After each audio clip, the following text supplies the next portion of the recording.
me and Ryan have been officially welcomed to the jungle that is Barstool Sports. Our white whale, Sidney Crosby. Shave his head! Shave his head! Shave his head! Ryan Whitney, Paul Bissonette, R.A., Mike Grinelli, Spittin Chiclets!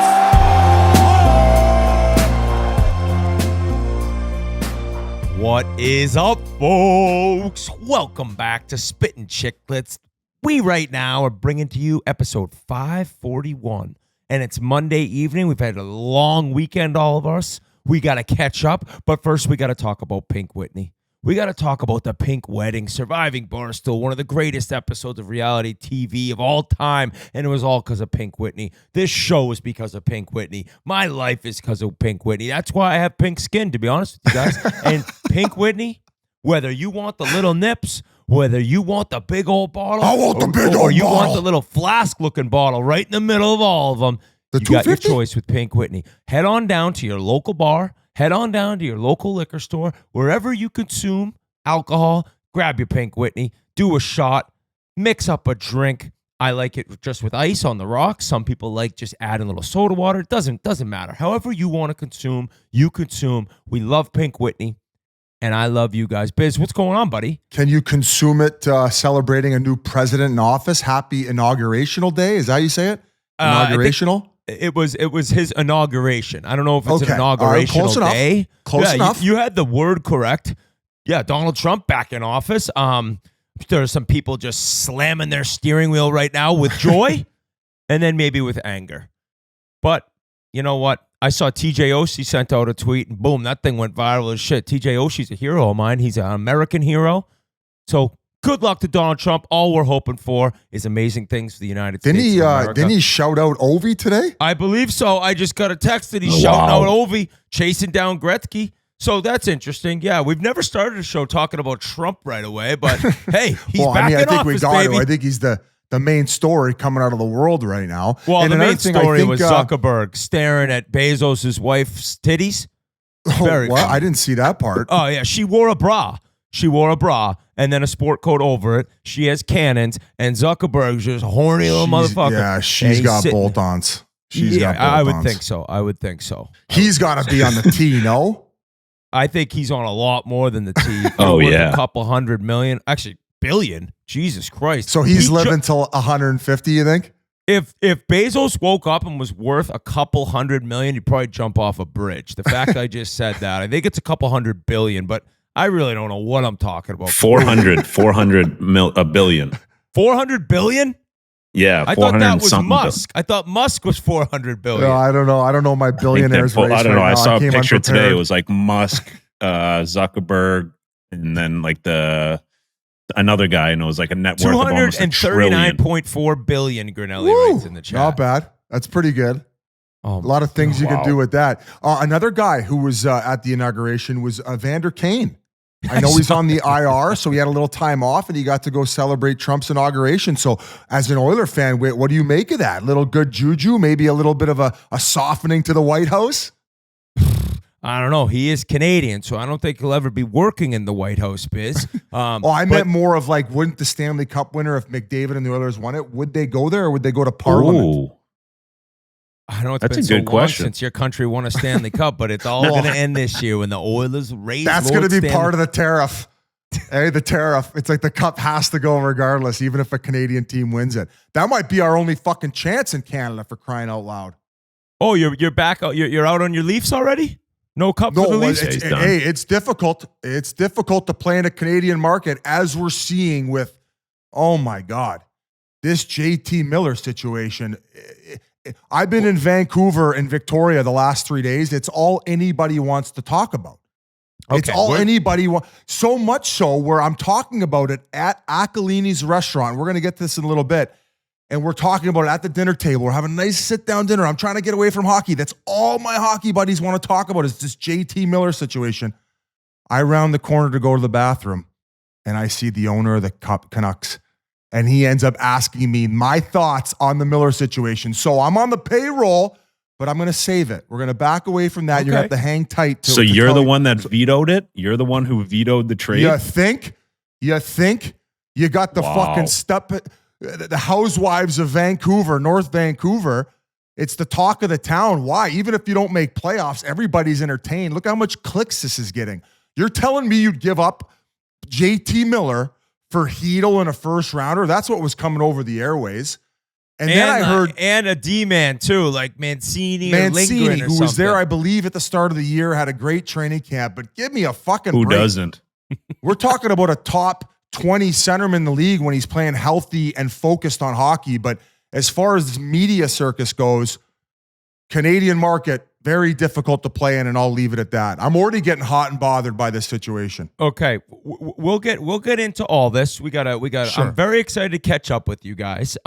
But first, I do want to hear about the weekend, Biz, because I was very excited for you. You went out skiing. I like as your friend when you just get time away.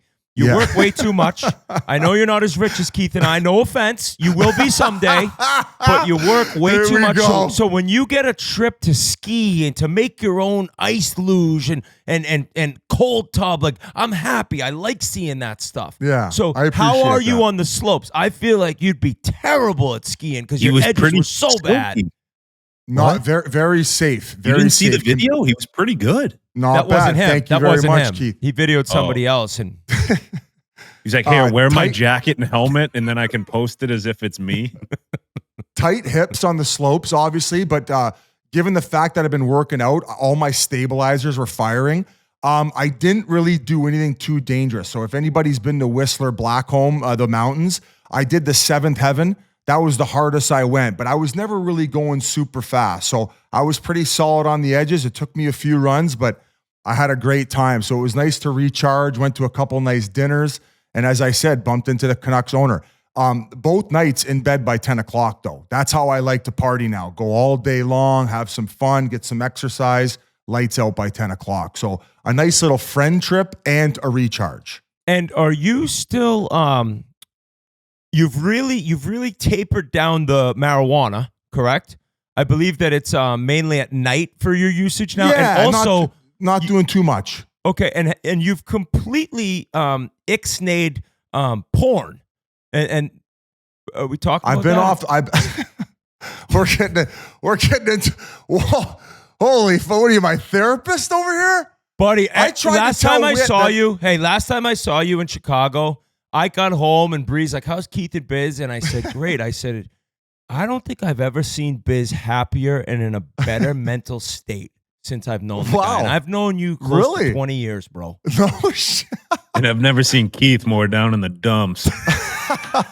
Well, that's from hanging out with Merles for 3 No, days. but that Keith has his own weekend issues that we're gonna get into in a minute. Yeah. But I guess I went a little off the rails there. But we started this episode talking you about Trump's think? inaugurational day. You think you're talking about my UJIS account? We're fucking UJIS account. We're 15 minutes into the pod. We just took a complete right turn there.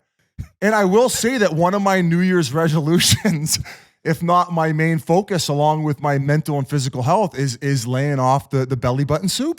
Good. Yes. Good. Yes. Good. Anything else you'd like to know? No, but G agrees with me that we've never seen you this happy and full of life and I guess full of cum. Oh my God. Oh my God. Okay, we'll go This to Keith. is- We'll go to Keith. I'm all over How do the we place. It's 7 transition o'clock. on this? It's 7 I o'clock. had a- We record earlier, folks. But Keith had his own issues this weekend, so it's pushed back. Why? What and I happened, think I'm a Keith? little loopy right now. I'm a little out to lunch. I'm all over Yeah, I the map. think so too. Yeah, so this is my kids wanted to sign up for volleyball. So we go and do it's like a clinic type thing at one of these, academies that has volleyball. They have teams, but you can also do like drop-ins for lessons and whatnot. So I'm there the first day. The lady that owns the program, she's like, are you Mila and Lola's dad? I'm like, yeah. She's like, can you come in my office? I'm like, oh boy, here we go. This ain't good. Felt like I was getting called into the principal's office. I started sweating profusely. I'm like, oh man, here we go. Kind of like He's when like, you used to. Yeah. Same thing. That's what PTSD flashbacks. 100%. I said as soon as I got out, I was like, I felt like I was back in middle school getting sent to the principals. But so the lady's like, listen, I think your kids are good enough. They could play on our travel team, whatever. So I'm like, all right, sure, we'll give it a shot. Just thinking that there's a couple local tournaments, maybe a half-hour drive, hour drive. First tournament this weekend, boom, 5-hour drive. No, where? So an hour and a half past Orlando. It's called Ocala. It was actually one of the sickest hotels. If it wasn't a nice hotel, I would have done. left after the first day. I would have been gone. So we get there Saturday. Their first game's at 4:15, so you're doing nothing all day. Luckily, it's a nice hotel. There's all these horse tracks around. You can go look at the horses. You can take horses around. Fun little setup. First game's at 4:15. Got to be there at 3:15. That's got to stop too, by the way. Like, they sit around and do nothing. Let's just get there 20 minutes before and then warm up. You know, they're 13 and 11. So whatever. There's no dynamic warm up or nothing? Yeah, they did that for 10 minutes, but I don't understand Oh, why they okay. need us there an hour before. Well, Crosby's doing it 45. I just didn't know how long. Yeah, he's they were also doing getting paid 8.7. My Okay, kid, yeah, I'm that's paying true. $8,000 to pay. No, that's true. That's true. Yeah. There's a big pay So- difference. Well, if maybe the gap is tightening, but go on. True. So we get there. We get absolutely worked this first game. I'm like, oh boy, this is going to be a long day. There's games up to 25. They're 3 sets, but if the one team wins the first 2, it's over. Skunked, 25, boom. So done. Next game's right after, thank God. So I'm like, oh, all right, nice. Boom, we get absolutely demolished in that game too. We're playing against teams that are unbelievable. We have no business being in this tournament. Like, it's like AAU basketball and baseball, and like you guys are just like the ragtag group of What'd you kids. they do? threw Put together. a wig on or something? Yes. Yeah. Like, we're a house league team. The girls had fun. They tried hard. They won 1 set the whole tournament. Our parents were going nuts. It was unbelievable. But after every game, so 4:15, 5:15, hour in between, then a 7:45 game. So an hour long game. So we're done 8:45. I'm like, oh my God, we got to hustle back to get food before the kids can go to bed. They're like, oh no, you don't know the rules here in volleyball. You have to stay after the game. Your whole team has to stay after the game and work the next game. So they have to do like the line judge, the substituting in and out. They don't So have not only refs? am I exactly, I'm paying to play in this tournament, and they're not even paying officials. They're just having these kids doing come it. on. So today I'm like, all right, finally, this tournament's over. We're not sniffing the finals or anything. So I'm like, we got to get on the road. I got to be on the road by 1:00. You know, we got the show to do. I already, pushed you guys back enough. So then they're like, no, you gotta do the game after this too. So my kids had to stay and ref. The game goes to 3 sets. I'm sitting there, I'm walking around. I'm like, we gotta go. My kids are reffing. I'm like, out, let's go. We're leaving. I have to get on the road. So not only are we getting worked on the court, my kids not getting paid to referee, Yeah, throw them $10 an hour, $20 a game. and the kid, if you're not refereeing, so there's 5 girls that like help out, and then they rotate or whatever. The other girls have to cheer for the other team, so you have to sit there and cheer for a Christ's team sake. that just Is beat this you her by last 20 tournament? points. Is this This is her my last I'm tournament? Yeah, You're I'm done? That's why, hey, this makes sense. I heard Trump at inauguration say, I got to make volleyball great again. He knows. This Yep. is bullshit. Dude, there's 50 courts going on, and all you just hear for 3 days straight, just girls screaming, yelling, parents screaming, Well, welcome yelling. back to You're Guy indoor. Time. And by the way, Keith, yeah. you have been very open about how much you enjoy the girls' lacrosse stuff.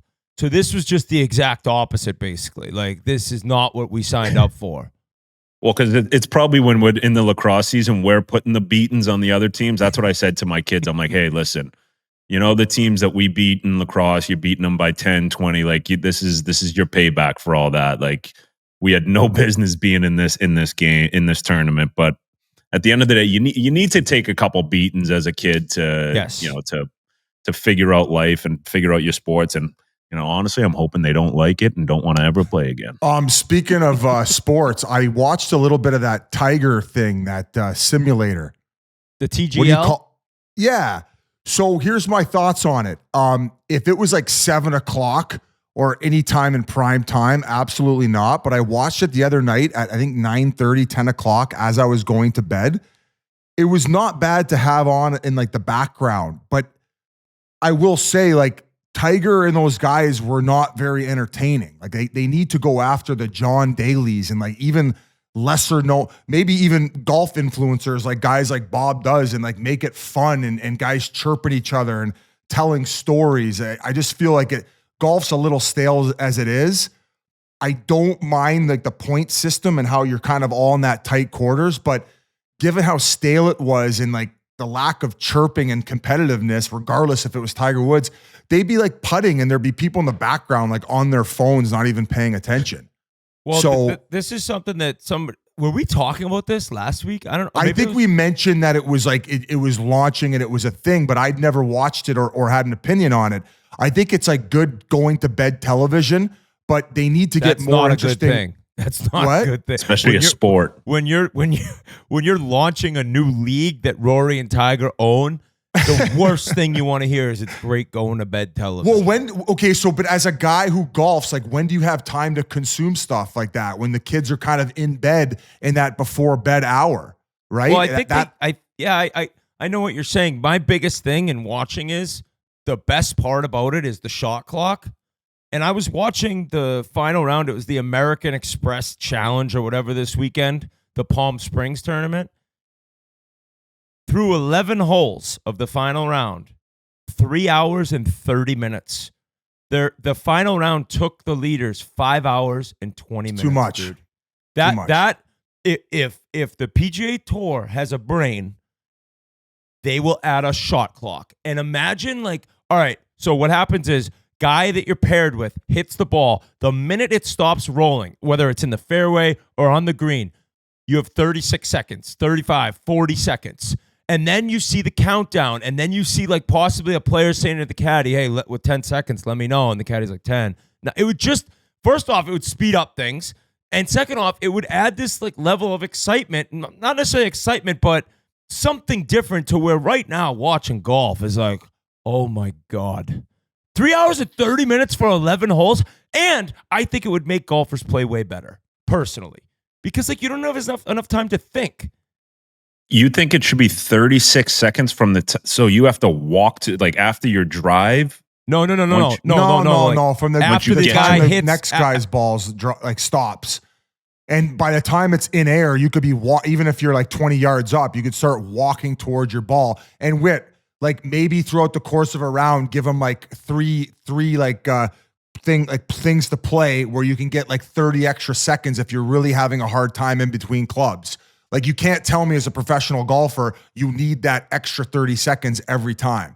The problem the PGA guys are having is guys are taking over a minute to decide, where majority of those guys can get the decision made and the shot within probably 30 seconds, right? Would you say these guys are at their home courses playing in 2 hours and 50 minutes, shooting 8 under. And I understand all the money on the line, everything, but it's just bullshit. And guys break the rule because there is technically a rule already, and nothing happens. They don't give out penalty strokes. They don't do anything. They might fine guys here and there, but they don't care. And they look at it well, I'm going to make way more if I finish higher. It's just, the TGL. I do enjoy it. I'll throw it on. It's nothing groundbreaking.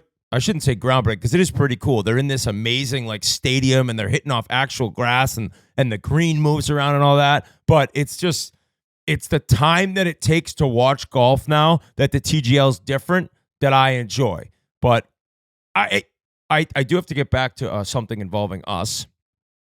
We announced last episode about our ownership with the Greensboro East Coast Hockey League team. And the name came out, boys. We couldn't say it at the time. The Gargoyles. I think it's phenomenal. I think the coloring's great. I think the logo is awesome. We're biased, yes, but the feedback was pretty overwhelmingly positive.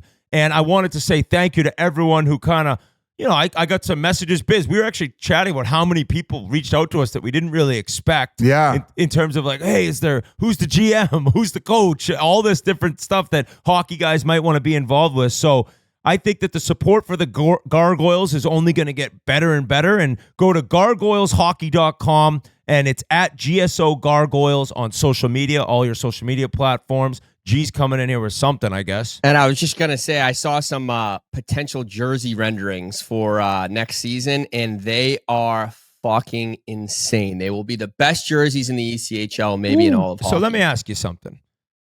You see these jerseys and you don't think it's cool to send them over to us so we could see them too? I was told Biz did receive them, and I think you were on the email. Oh no. Just passed the buck over. I were sent them. I just assumed everybody got them. Yeah, I was assumed everyone got the email. I'll send it over to you right now, sir. You get apologies. the email, Keith?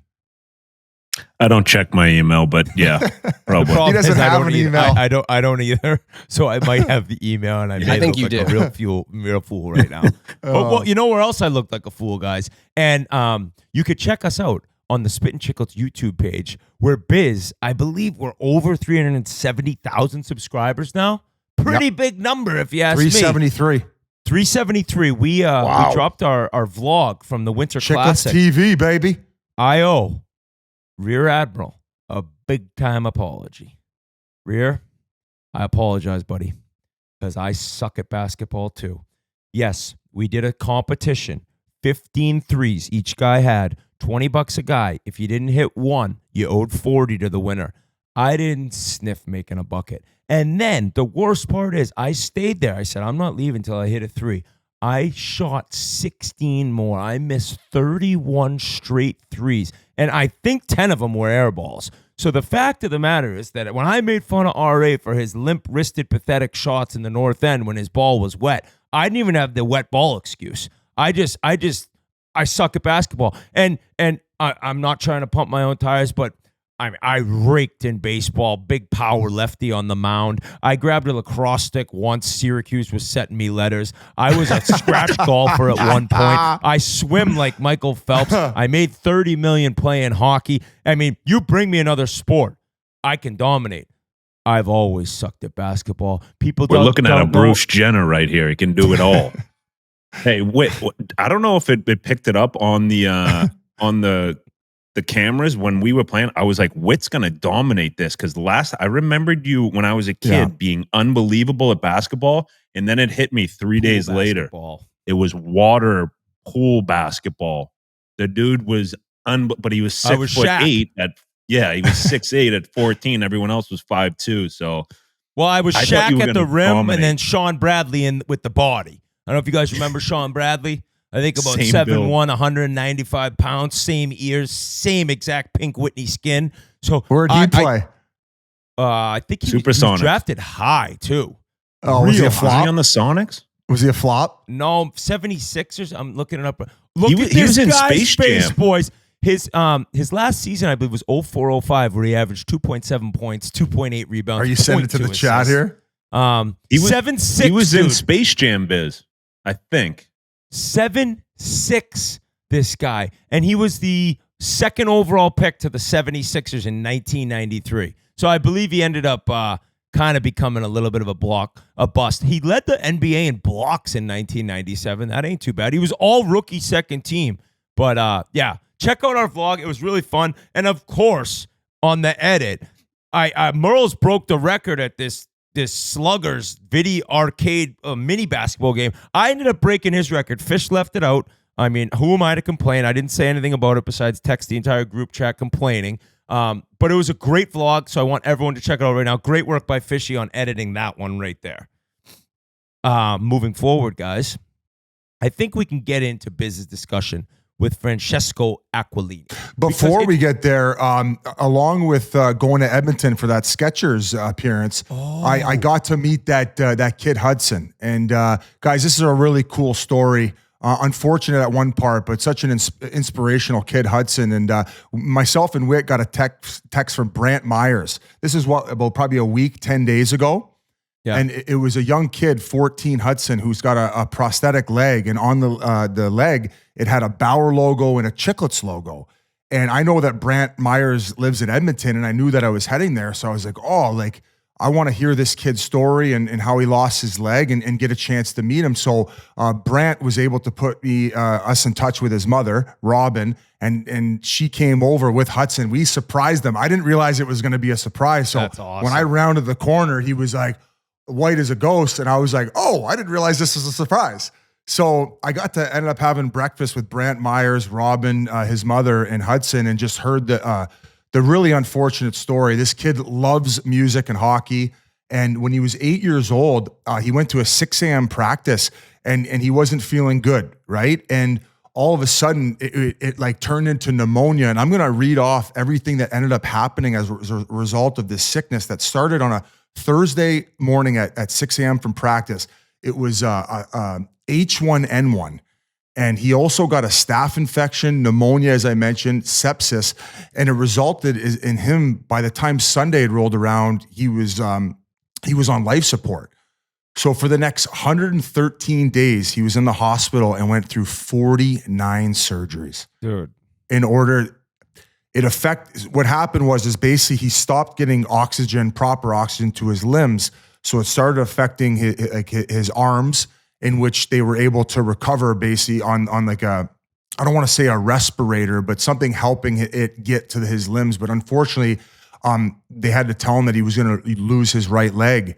And just throughout the process of everything, he was like the rock in the family. And Robin, the mother, said that when the doctor and them had to prepare him for telling him about getting his leg amputated, he just looked at them both and was like, I trust whatever you guys are saying. Like, let's go. And so like the mother described him just kind of being the rock of the family throughout this whole process. And that's, of course, his other question was, am I going to get to play hockey again?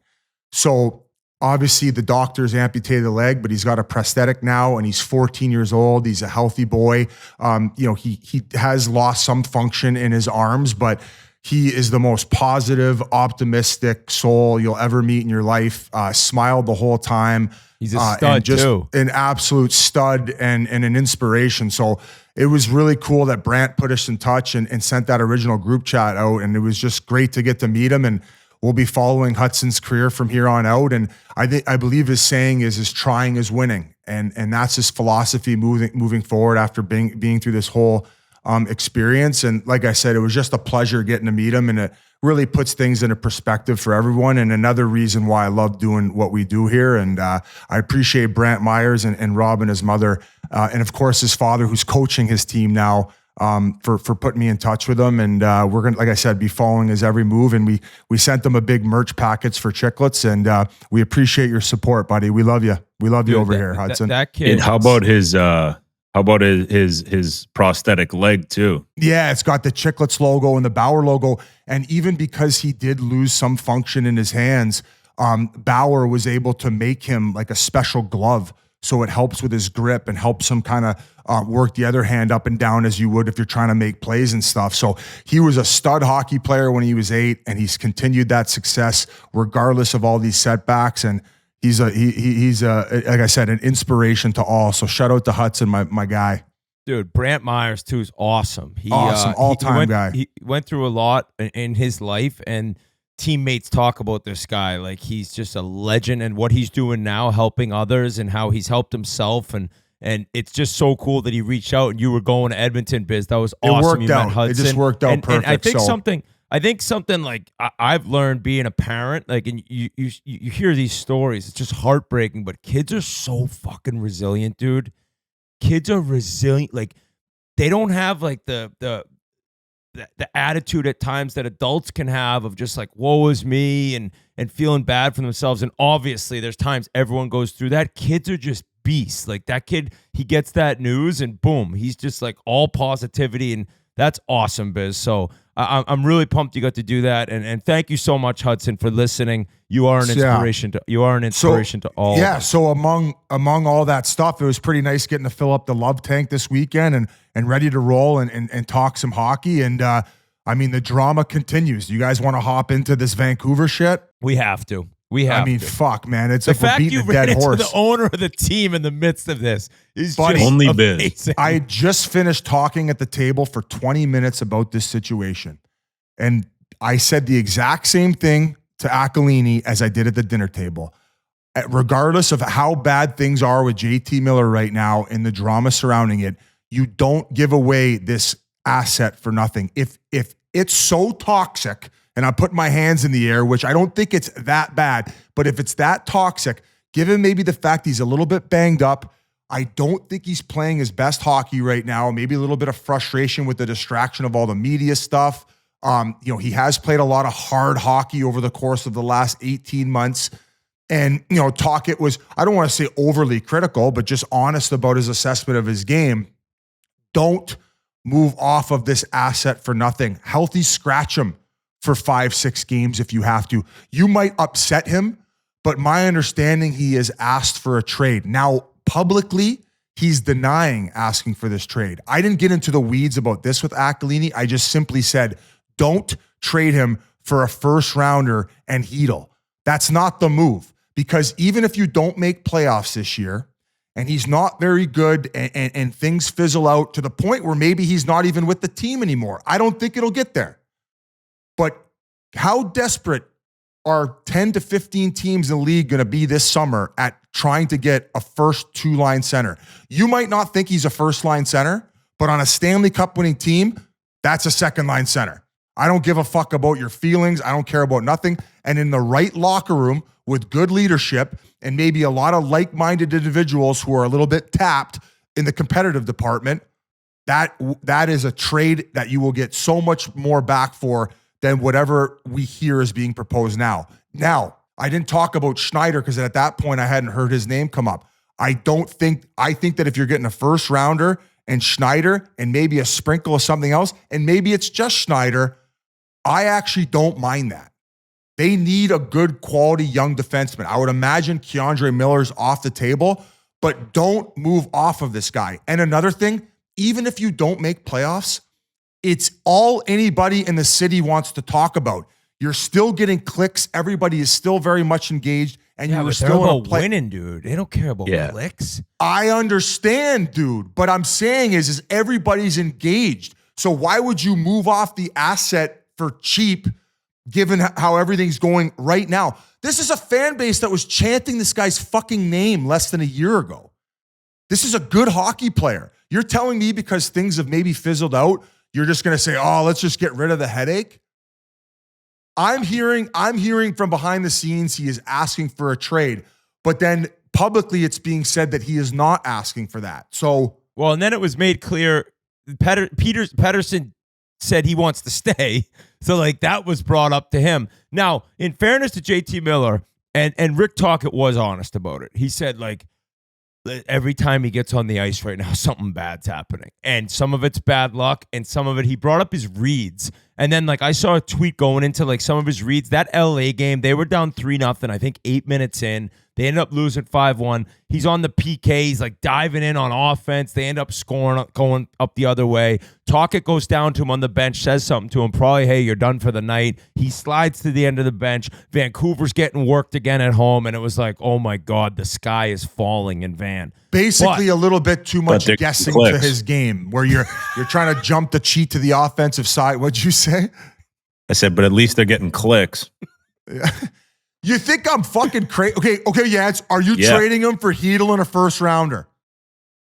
You've been fucking blowing this guy the last 3 podcasts. You're trading for a first rounder. But it was a D-man Hedl and a first rounder, which is a little different. And if we're talking D-man, it was Mancini, a guy who's got issues with concussions in the past, and a first rounder. You're not making that trade. I don't know anything about the Mancini, but I think it's got to the point in a guy like JT Miller that obviously wears his heart on his sleeve, like we've seen with that team, and he's getting emotional. It's consuming him, right? So I think the longer it plays on, I think the worse it's going to get. Like I think when you're talking about a big time player, a guy of his stature, a guy that's been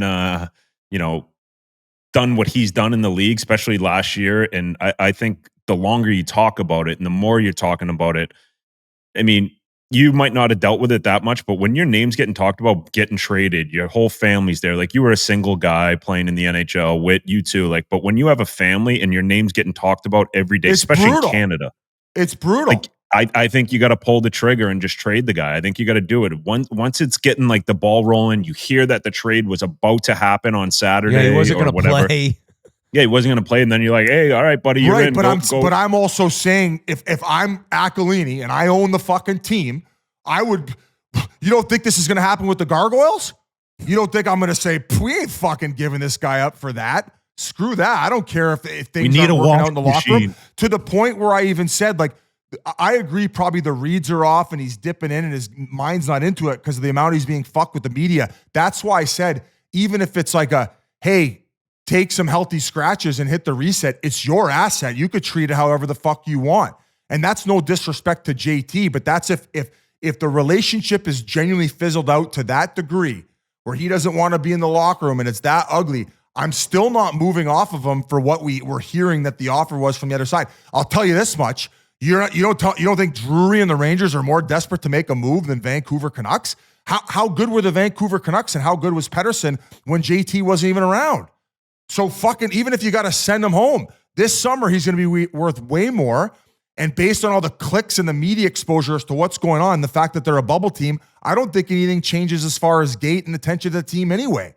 So I think this summer you get so much more, and that's it. That's my opinion. And I think that the Rangers and or someone else is going to offer and sweeten the pot way more than what's been offered so far. But it's also a bad look. If you're the owner of the team or the GM and you're just healthy scratching this guy to trade him in the summer, other free agents are going to see that shit and be like, I ain't signing there. They want to trade me. They're going to sit me down for the rest of the year. Free agents in Canada, it's a fucking gong show. Look how they're treating JT right now. This is all you need to know. Hey, as Michael Bublé said on our Instagram page, they should trade some of the media. Let's go to the real source of the problem. Like, I'm willing to talk about this a little bit, but I'm basically being forced. My hand is being forced to talk about this because it's the fucking housewives of North Vancouver at the Arbutus Club eating the fucking head seats in the back seat right now. As somebody who level 3, baby, we're on level 3, motherfuckers. Who loves seeing the Canucks struggle, based on my passion and love for the Oilers, can I maybe say that this could all be the start of something with the Canucks, though? Because Saturday night, boys, JT Miller did play, and he was a horse, and he had one of the best games he's had this year. He had 2 assists in the first period. He was all over the top dogs for the Oilers. They got an enormous emotional win. What if we're now all right? What if they win it? What if they win Tuesday? I don't know who they have Tuesday. And then they got the Oilers again Thursday. Bingo. And maybe this is something that gets them going. You don't think JT Miller's a proud guy? I'd dangle that. You'll just, maybe we don't need you. Boom, horse mode activated. Now, Fucking if he rights, asks man. for the trade, then it's like, well, I don't really then care up how your good value, I play. baby. Ride that horse.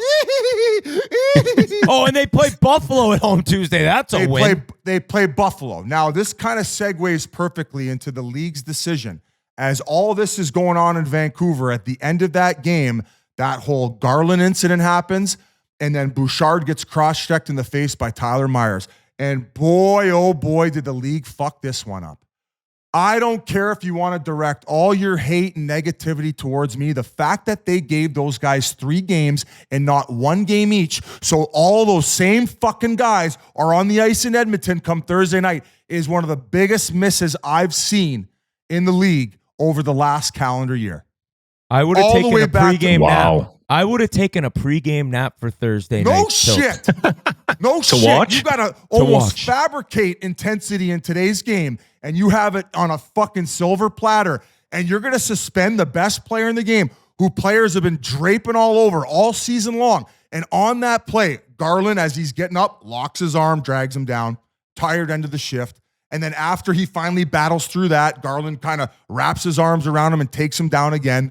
And you got no oxygen going to your brain because you basically just had a goddamn jiu-jitsu match against a midget. And then you say, fuck you, and you cross-check him in the face. And so right. And so he should have fucking done that. And he should have paid the piper 1 fucking game. 3 games? I don't know how he got more than Matthews on Darlene. Like, that was 2, maybe 2. That still hasn't missed in the Canucks game. I would have looked at the schedule and I would have said, I know. Perfect. These motherfuckers can go police themselves. Case fucking closed. 3 games?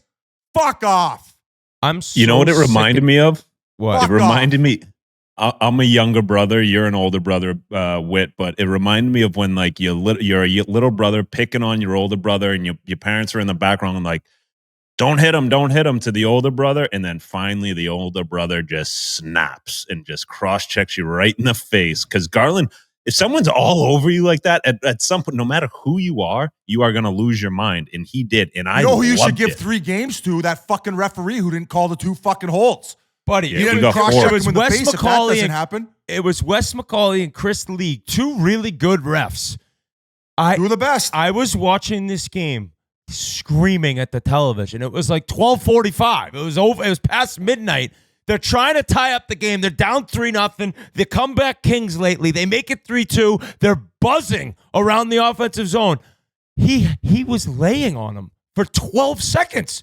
12 seconds. There's 2 refs. I'm so sick and tired. And we have Bob Stauffer on today's episode, Yes. the legend. Bob motherfucking Stauffer, I'll call him. And he talks a lot about what McDavid's going through. I am so sick and tired of watching this guy game in and game out get assaulted without penalties called on him. I do not care if you think that I'm being biased being an Oilers fan. This guy should have 10 times the amount of penalties called against him than they do, or penalties he draws. It's crazy, dude. And he's one of the, did you see the slew foot he took from Kempe?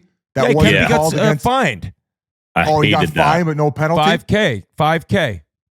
Now, And then also, another thing too. Go ahead, Whit. You're frustrated. Go ahead. Get Yeah. off the your chest. refs, dude, they give the guy, what's the Russian on the Islanders? They give him a major, they review it, they take it away, then he gets suspended.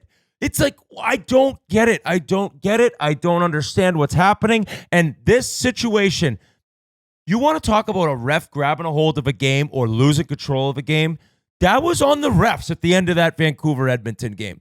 I've never seen something like that not be called. And Canucks fans are saying like, oh, like McDavid could have got up, like, buddy, you think he wants to lay there trying to tie up the game under a minute left? He's being held, and just assaulted by Garland, and he had enough. You know what? He got lucky. He didn't get in trouble for that elbow on Johansson, which he said, I think, to you on TNT Biz that it wasn't on purpose, which I caught. I don't think it was either. I don't think it was on purpose either. And a lot of the minute, hey, listen, Jans, you're rolling your eyes and you could say your piece. You know what Wayne's comment was? He goes, he's taken way more of those than he's given. That He's aren't had being enough. called. He's had enough. And he's had enough. And rightfully so. I don't know if he's getting his information from Bob Stauffer exactly. The nugget that which he provides, in which I'm not going to spoil, that was crazy.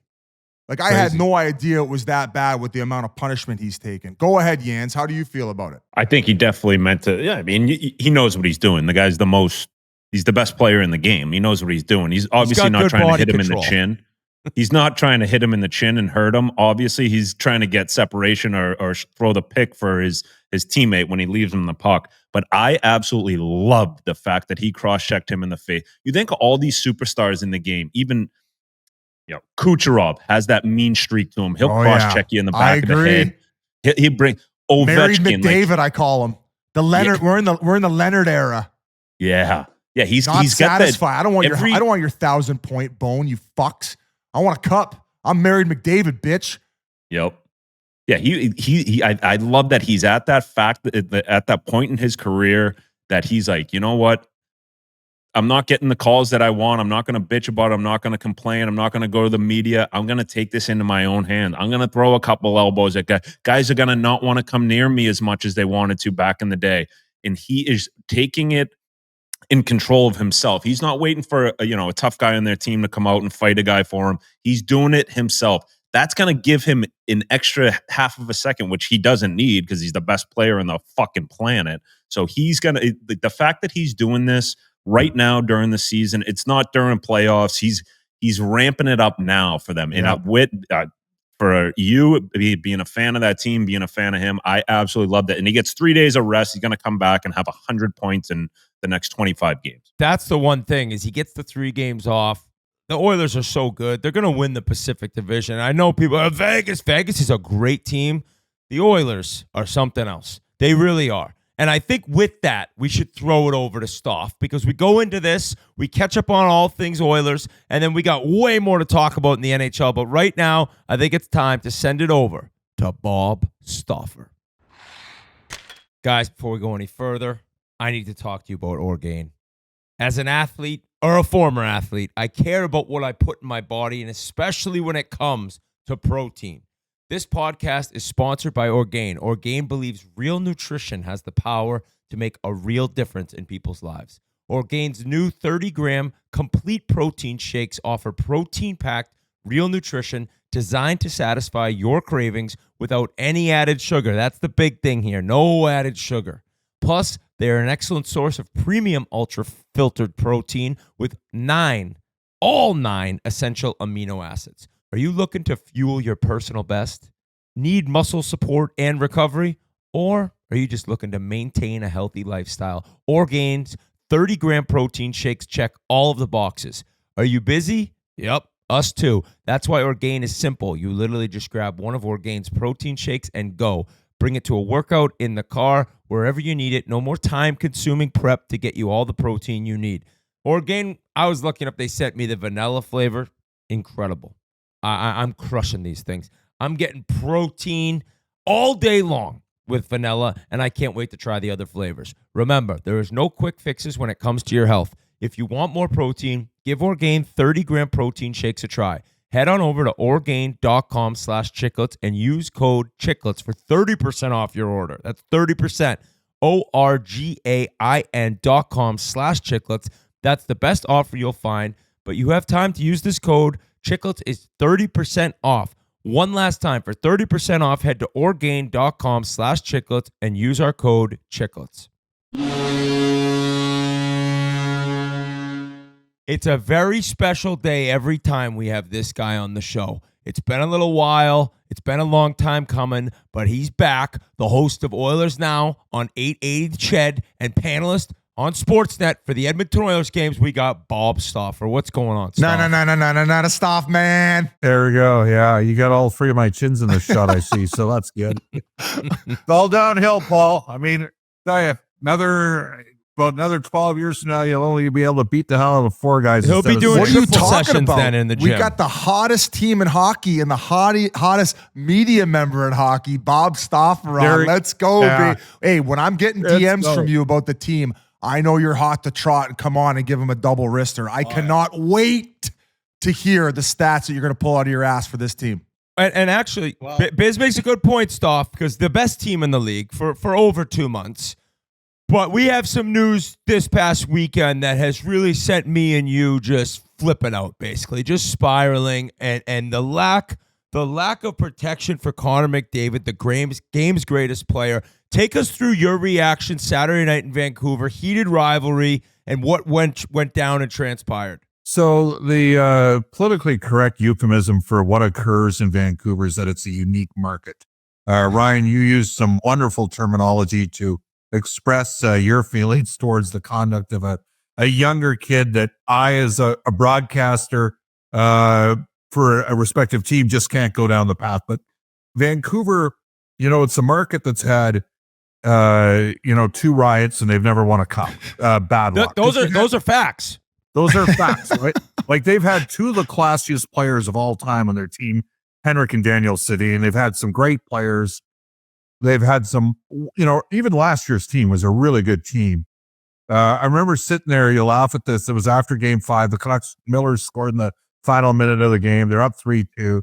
We're in the hotel afterwards. I'm there with Frank Saravalli. So 2 fat guys just sitting there trying to enjoy a glass of wine, and a couple Canucks start beaking me about how bad the Oilers franchise is. And I'm sitting there looking at them like, hey, dude, it's a best of 7, not a best of 5. So I was polite for about a minute and a half. And then, after about a minute and a half, the old school Bob that grew up and was stupid enough to try to, stare down Todd Ewan when, Todd, the only guy ever to knock out Bob Probert in a fight. And I'm like, all right, buddy, enough. Go back to your table, screw off, and remember it's the best of 7. And funny, I didn't see that guy after game 7 in Vancouver but their fans bring a certain energy. Okay. And the truth is the Canucks I know they've had a tough year. I think they're going to make the playoffs. They got a good team. They got a relentless management team. They got a good head coach. They got some good players. But there's always something there. The games are always, they're different. It's a different environment. And it started early. Like Miller, they were ready to go. Okay. Ray Ferraro said, he was on my show last week and he said, Bob, they have an A game and a D game. Well, they brought their A game against Edmonton and we were on the Oilers were basically it was 8th game in 8 different cities over the last. Yeah, they were traveling a ton too. The back-to-back where they came back. We've been traveling, Paul, all over the place. And not to excuse it, Vancouver was good early. They were on it. But I got riled up right away. Like Bouchard goes back to make a play. JT Miller cross-checks him. No problem. That's not a penalty in 1980, but it is today, right? And he cross-checks him. And Bouch does what I would expect Bouch to do.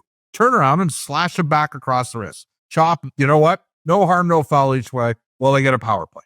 Okay?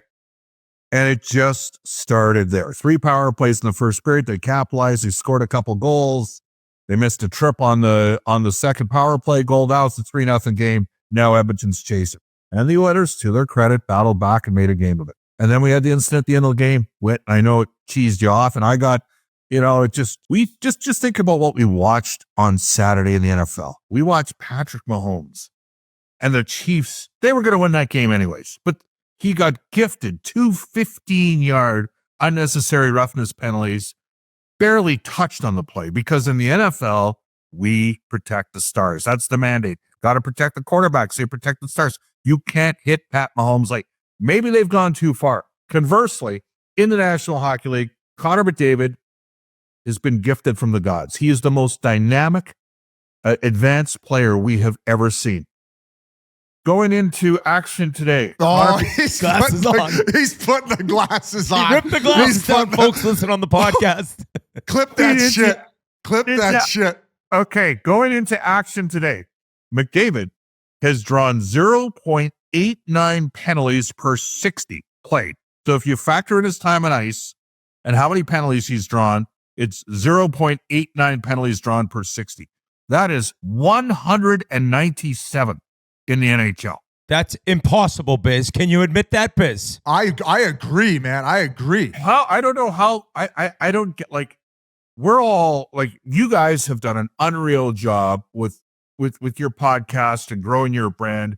But at the end of the day, we're all here because of the players. That's as a broadcaster for a team. I'm in an Edmonton market, and the Oilers, despite the fact that they're a mid-sized market relative to the NHL, or maybe even a small market relative to population, they are not a small market because of the power of that building and because of the power of their stars and what the passion means, in oil country for hockey.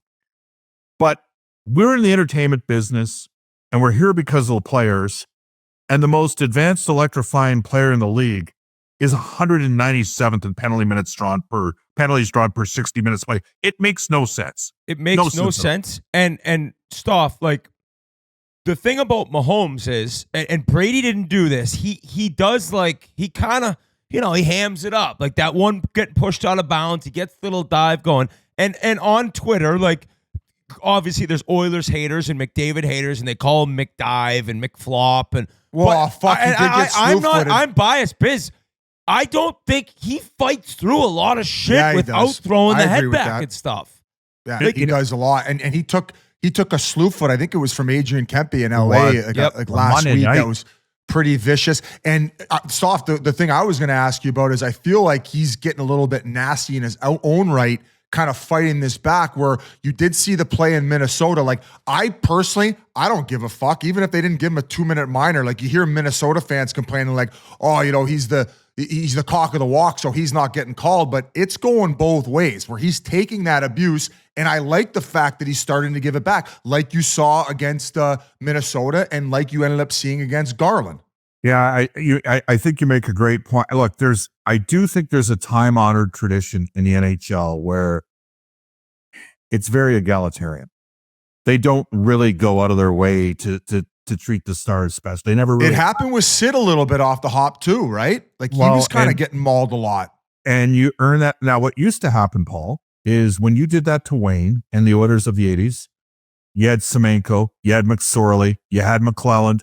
Take your pick. The Oilers had one of the 3 toughest teams in the NHL every year. And I'm going to put the Flyers and the Bruins there as well, because they had tough teams. Like, St. Louis had tough teams in the mid-70s when they had Bob Gassoff. And the Flyers were tough. And then the toughest team in hockey at that time was not in Philadelphia and was not in St. Louis. It was in New Westminster with Punch McLean, who's still alive at 92 and was at the game in Vancouver the other night. That team was tough. That team was psychotic tough. But the point I'm making is the players totally disciplined it back in the day. But we've moved away from that, where we have limited role players that knew their job and kept the rats honest, right? That's what and we've moved away from that. And now you can take liberties. And what has to happen in that situation is you have to officiate and not manage. You have to make calls. And so that's when I sit there and quote a stat like, 197th, and I think it's inevitable that we're taping this before the official word comes down. It's probably a 1 or 2 game suspension for Connor. He's going to get what Matthews got. So here's my thoughts on that, and I might have already mentioned it because we pre-recorded and now we got this interview dropping. The game needs this right now, okay? There's an opportunity for the NHL to let it police itself. If all those players that were involved in that incident are not playing against each other Thursday when they re-meet, I think it's the biggest fucking fumble by the NHL in the last few years. Everybody is talking about this incident. You're talking about the fact that McDavid's getting... Let these guys police themselves and put them in the line. That 2 cross-checks, eye for an eye, get them back in the fucking lineup. If they want to fine them a little bit of money, fine them a little bit of money, but put them in the lineup against each other Thursday and let them figure it out themselves. Totally agree. Totally. And also, stuff like, because he's so fast and so quick and side to side and everything you talk about with McDavid's skills, I understand you can't call them all because there are times he could have 10 penalties called against him in a game. It's crazy. But to be 197th on that list for penalties drawn per 60 minutes played, at least give him top 20, right? I get with his game, there's going to be missed calls because of the way he plays. But you cannot have him sitting that far down the list. And as Oilers fans who get called complainers like me online, it's like, I'm watching the games, dude, and yes, I'm biased, but I'm pretty open with calls against the Oilers. I'm like, that was a penalty. He deserved to get that one. And you just don't see enough. And Leon fights through him. Leon actually, earlier than Connor, I think, took things into his own hands of all right, I'm just going to get this guy myself. What do you guys think the answer is internally if they can combat this? I think that Corey Perry's done a pretty good job this year of stepping up and fighting for the group. And then in this conversation, how much is Evander Kane missed as far as maybe a little added protection for him? He's missed huge. I mean, I know last year they were playing Minnesota and Duhaime was still in Minnesota and he ran Derek Ryan, their 4th line center. And Derek, who just cleared waivers today, I mean, he's etched out an unbelievable career, right? He didn't start in the NHL until he was 29. He's played 600 games in the league. Him and Belmar are the only players in NHL history to do that. He's got an unbelievable amount of respect for his teammates. And Kane skated right over Duhaime and said, "You're not doing that." And, there was it's a 4th line guy that Kane's stepping up and fighting for, right? In that situation. And he did fine in the fight because Evander can fight, but they miss Evander. And, I think Evander's in Washington today, actually. But yeah, he is. I saw he's at the inauguration. Grinelli was telling me. Yes. But no, they missed. Look, they missed that dimension. There's less. Harry's been unbelievable, but he had gamesmanship, right? That's part of why Corey. I mean, Corey was a great star at one time. He's reinvented himself to extend his career, but he's always had gamesmanship in it. And the Oilers have an older veteran team that doesn't panic. You guys saw that firsthand last year in the playoffs, and again this year. All the times they've come from behind in games. But they're not the most physical team. And so, now they are a little bit more physical at home than they are on the road. And that's not having a home hit counter going on, Paul. They play it in part. It might be in part because of the matchup. I hope that what you're suggesting ultimately comes to fruition. I first of all, it would suck to see Connor get suspended for a couple games and miss him at home. McDavid's awfully giving with his time. He does a lot for the league. The least they could do is recognize maybe as the NHL is reaching an unforeseen scenario revenue wise compared to maybe where they were a few years ago. And we're all benefiting from it. Everybody. It's hard to get this type of passion in an 82 game schedule. Yes. You can't fabricate it. Why would you take it away when you have the opportunity to? We're talking about a couple cross checks here. Give them each one game as long as they're all in the lineup with each other on Thursday. Yeah. That's what people want to fucking watch. Well, Okay, let's not and there's a overthink it healthy, here. you guys know this. There's a healthy rivalry with Vancouver. I had a little bit of fun at the start. The truth is, I totally like their management works hard. They got a good head coach. They got Quinn Hughes. I know all the focus is always on Miller and Henderson there. Quinn Hughes is by far their best player. It's not even close. This year has made that he's evidently clear. Yeah, like he's head and shoulders, and he was probably hurt against Edmonton last year in the playoffs, like because he wasn't quite himself. But I'm with you, Paul. We need, you need games that matter in the regular season. But the biggest thing is just call the penalty. The guy's got the pocket ton. I get it. He's moving fast. There's little reaches and little hooks. He does not embellish. I'm here to tell you that right now. He's not going to the Bill Barber 1974 Philadelphia Flyers School of Diving. He's not that guy. Stauffer, I was talking to Jason Gregor last week after the announcement of Klingberg was announced. And I was actually curious if he'd kind of heard anything and how the recovery's gone, how his skating's been. And my point to him was, and he was agreeing, is like, if he's 75, 80% of peak John Klingberg, I know that's asking a lot and it's a crazy surgery, then, oh my God, could that help the Oilers a ton? But explain to me how you look at the deal, and can you make it clear to maybe non-Oilers fans on how they have 6 weeks to basically see before the deadline in terms of like, do we still need more right shot D? Yeah, well, first of all, I mean, Klingberg skated today and did it at media availability today. He says for the first time in years, I mean, he had a hip resurfacing surgery, right, or procedure done. He says he feels way better. He looked really fluid today. Frankly, he looked thin. Like for me, he looked light, quick, and fast. I know that, I had a lot of people, I'm like, it's tough to tell in a practice. Like we had a couple of years ago in 2020 when we came back for the bubble. Remember, the bubble was in Edmonton and the opening day of practice, Philip Broberg was the best player on the ice. He looked unreal. So can be a little deceiving, but there's an opportunity there for Klingberg. If you have Edmonton's, I talked to one of the players today, and he was being polite and respectful, but he goes, I think we have a top 3 set of forwards in the NHL. Okay. So get the puck up the ice to the forwards. And yeah, if you took a look at the advanced analytics, Ekholm and Bouchard play an awful lot with McDavid when McDavid and Draisaitl are split up. Well, the one thing Klingberg can do is he can transition the puck. He can get it up the ice by letting the puck do the work. Ryan, I know there's fans that crap on you for your time in Edmonton. You played through a brutal ankle injury when you came back. You got the puck up the ice to the best players. That's what forwards want.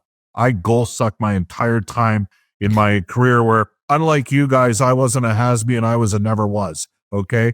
But I'm telling you right now, those defensemen that can get the puck up the ice, that could let me cheat a little bit or let me and hit you in stride so you can beat the defenseman wide. I mean, and that's what Klingberg can do. So Stan Bowman's sitting there and everybody's like, oh, Edmonton needs a big 6'3", 6'4", shutdown ready. I'd argue if you take a look at what would complement the Oilers the best, it's another guy that could move the puck. It's Ryan Whitney. Bring him back. It's no wonder Ryan. You want this guy on all the time after all those. Oh man, hey, you could ask him. I told his old buddy Joff just before the Olympics in 2010. I go, hey, what kind of guy is Ryan Whitney? And he knew I was coming. That's unbelievable. Hey, and you talk about D and moving the puck up ice, and based on each team, right? Yeah, you need with Edmonton, you need to get that puck up. And Darnell Nurse, from fan bases, he's taken heat. And this year, it's been like, oh my God, this guy just pressed the simplify button. He decided that when there wasn't a play there, he'd chip it out, and it's opened up more passes for him. His defense has been great. Like, how excited are you for him? Because I know he's a really good guy from everyone I talk to, and that people are finally and rightfully so saying what a season he's having. Well, he played through injury. Like he was hurt during that Vancouver series last year, and I know it cratered at that point. And then he bounced back when he played with Broberg starting in Game 4 in Dallas last year. But less is more for Darnell, right? That's basically what you'd say. And Darnell is so like I'll never forget this. We were at the rookie tournament in Penticton. That's the last time I joined you. It was back in September. We shot it from their arena, and Nurse got in a fight. Rasmus Anderson picked the fight, and Nurse beat the. I mean, it was Nurse knows how to fight, and Rasmus took the fight. Rasmus doesn't take any crap from anybody. He doesn't want to get traded out of Calgary because he hates Edmonton and Vancouver. If I'm a Flames fan, I love that, right? Like, I know. But then because Nurse had done a number on Rasmus, Nurse went down to Calgary for the first preseason game, and they had a guy named Hunter Smith, 6'6", toughest guy in the OHL, and Nurse got one. Nurse didn't have the range. I don't know if Nurse was as strong, but he showed more guile and got good positioning, and he landed one, and it drove the visor back into Hunter Smith's face and blew his face up. And I was like, damn, Darnell's tough. Like, that's because he had to eat a couple. Well, now what's happened, you talk, Paul, about the importance of being able to answer. Darnell's so valuable. I don't want him being the guy that, unless it's, hey, if it's JT Miller, fine, you're taking off a really good player. Right. But he can't be taken off, with all due respect, he can't be taken off a bottom six forward or a third pairing defenseman. It's got to be a top four guy like him, or it's got to be, one of their star forwards if they're going to play that way. That's how well he's a super important player for the team. They've got McDavid and Draisaitl, who are two of the, Leon's the best player in the league this year, but two of the 5 best players on the planet. Then they had the support guys in Nugent Hopkins, and Darnell that are drafted and developed. And then they added Ekholm and Bush and Hyman, right? Ekholm and Hyman. And the character and that's part of the reason why they've become as good as, like, they're a consistent 50-win team every year now, right? And so they're really good on the left side of the fence with Ekholm, Nurse, and Kulak's having a great year too. I asked Wayne this question. I said, back when they went to the finals, right? And then the following year they returned and ended up winning, they didn't have much turnover, right? And I said, how are the Oilers going to do it where you lose a guy like Fogle, Hathaway, McLeod, Broberg? Like, how have they been able to replenish those positions so quickly? And why are what is making them have success as a result? Yeah, I had a lot of animated discussions with some of our people in the fall last year specifically about Holloway and Broberg. Just because, again, those were the best 2 picks. Like Ken Holland as GM had the second best record in the Western Conference in the 5 years. The Oilers have played the second most playoff games in the last 3 years, and his 2 best picks were Broberg and Holloway. And I wanted them to be a part of it long term. And St. Louis, very strategic timing on the offer sheets. It's a different team, Paul. That's all there is to it. It's a different team than it was last year. Doesn't have it. I'd suggest you can probably think its way around the game a little better. Okay. Because it's got some older, more mature guys. But Holloway, you could see it coming. He just needed to be given a slot. It was coming. In McLeod's case, sometimes you got to accept what a player is instead of worrying all the time about what he isn't. Fogle for Arvidsson. Arvidsson's a 5-time 20 goal scorer, 2-time 30 goal scorer. I like him. He's a honey badger. He is, but Fogle had 20 even strength goals last year. That's hard to do. So I respect all the 3 forwards that are gone. I don't think they could have matched on Broberg. They just could have done that. But certainly it's a different looking forward group. And I will tell you, I was in grade 12 the year the Oilers won their first cup. We weren't sure the Oilers could beat the Islanders at that time until game 3 in Edmonton. And then they just destroyed them. And I was like, it's over, man. You could see the flip, and you knew it was Edmonton's time. This was different what happened last year. Like, the Oilers got smoked in 4 straight games by the Islanders back in 83. The Oilers learned from that. Wayne would tell a story, and so would Mark and all those other guys, about seeing how beat up the Islanders were as they walked past their dressing room. Against Florida, it was 1 bounce. If that puck ricochets in, the Fogle shot off of Kulikov into the net, there's no 2-1 goal the other way 8 seconds later. And they didn't get a bounce. That's hockey. I'm a huge NFL fan. I got guys, Lamar's never going to win the big game. I'm like, he threw the ball on a 2-point convert to the most sure-handed tight end in the entire league, and the guy frickin' dropped it. Don't give me this, he can't win the big game, right? So it's going to happen for Edmonton, but they're going to make an addition or 2 between now and the deadline. I can all but guarantee that, because I think they need to just change, just tweak a little bit with what they got. And just to go to maybe one of those guys who was supposed to replenish the lineup, Skinner. I think he was healthy scratch 3 games in a row.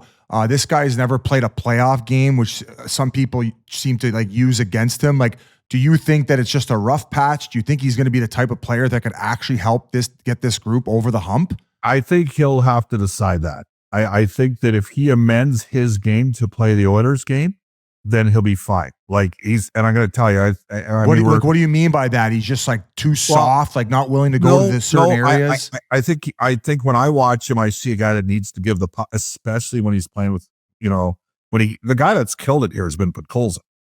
Like he's been the surprise. Like he's come in, he hits stuff. Yeah, he runs around. Well, and I mean, he knocked out Lazon in a fight, and he felt bad about it because AJ Greer did a number on him in his first fight. And by the way, Paul, AJ Greer cross-checked Podkolzin head first in the boards from behind when the Oilers played Florida. Podkolzin jumped right back up and was ready to fight him. This is a guy that he'd lost to in his first NHL fight, but it's Podkolzin retrieves pucks for Draisaitl, and he supports defensively for Draisaitl. And so people look at the finishing skills, and he doesn't have as good of finishing skills as Jeff Skinner.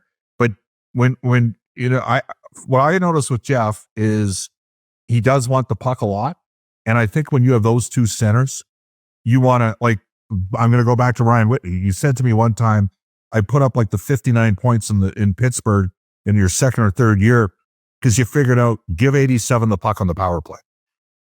Thanks, Sid. It was really tough to figure out. Thanks for the Nantucket house. The fact it took me that long. Right. But no, I'd still say there's a chance it could work for Jeff Skinner, but there's no question to this point. I mean, given that he's been a healthy scratch multiple times, it has been at this stage of the game, it's clear it hasn't worked the way they were hoping, but sometimes it eventually does work out. So don't write him off yet. The one thing he can do is he can finish. He can score. He's a 6-time 30-goal scorer. But I sense it. Was it his, like Jay Bouwmeester never played in the playoffs, right? Until he got to St. Louis. Jay's a hell of a defenseman. So that can happen in hockey sometimes. I think in Skinner's case, a little bit more give and go might help his game, to answer your question. So one thing that has been a little disappointing to the fan base is the starts, right? They go down against Minnesota, they come back, they win. The next night they go down 3-0 to the Avs, they come back, they win in regulation. Then they go down 3-0 Saturday to Vancouver. I'm like, God damn it, but it's the Oilers, and then they just couldn't, even though they were all over them to tie it up late. What is it about the starts? Like, is that like they don't play their game, they're not into it until they go down 1 or 2? Like, what do you think? Just seeing every game, get the goalies a sniffer. It's a recent trend because they went about 7 straight games where they scored the first goal. And, it was, you take a look at it and how they're 8-2 in their last 10 games. And the 2 losses, they're down 4-1 after 1 to Pittsburgh and couldn't come all the way back to that game, and 3-0 down against Vancouver. The fact that they came back against teams of the caliber of Minnesota and Colorado back to back, when you think about it, it's crazy, right? Yep. But no, they got it. I don't know. I mean, it's just a little rough patch, you think, then? Yeah, well, I mean, they did have a bunch of games in a row where they scored first. Yeah. I never want to blame a goalie. Like, it's just, it's a hard enough, at the end of the day, Skinner's, save percent, he's above, he's above the cut line at 0 in terms of expected goals for, and the Oilers in Colorado had the worst numbers in the league through the first week of the season. So they've come a long way there. Edmonton's 6th in the league in goals against, you guys. I think that's probably the most surprising statistic for everybody. Like, they're a top 8 team offensively. They're 8th in the league in the power play. That'll go up. We know that. But they're 6th in the league in goals against. And I think it's I say that long-winded tweet, Ryan, a year ago, or text about Knobloch playing zone defense, and it would help this group. And I think we've seen that come to fruition, because I think they were 5th in the league when Knobloch took over last year in defense, and they're 6th in the league this season. So, I mean, with their offense, if you're top 5 or 6 in both categories, you're laughing. Well, actually, I have the numbers right here. Can I Oh, okay.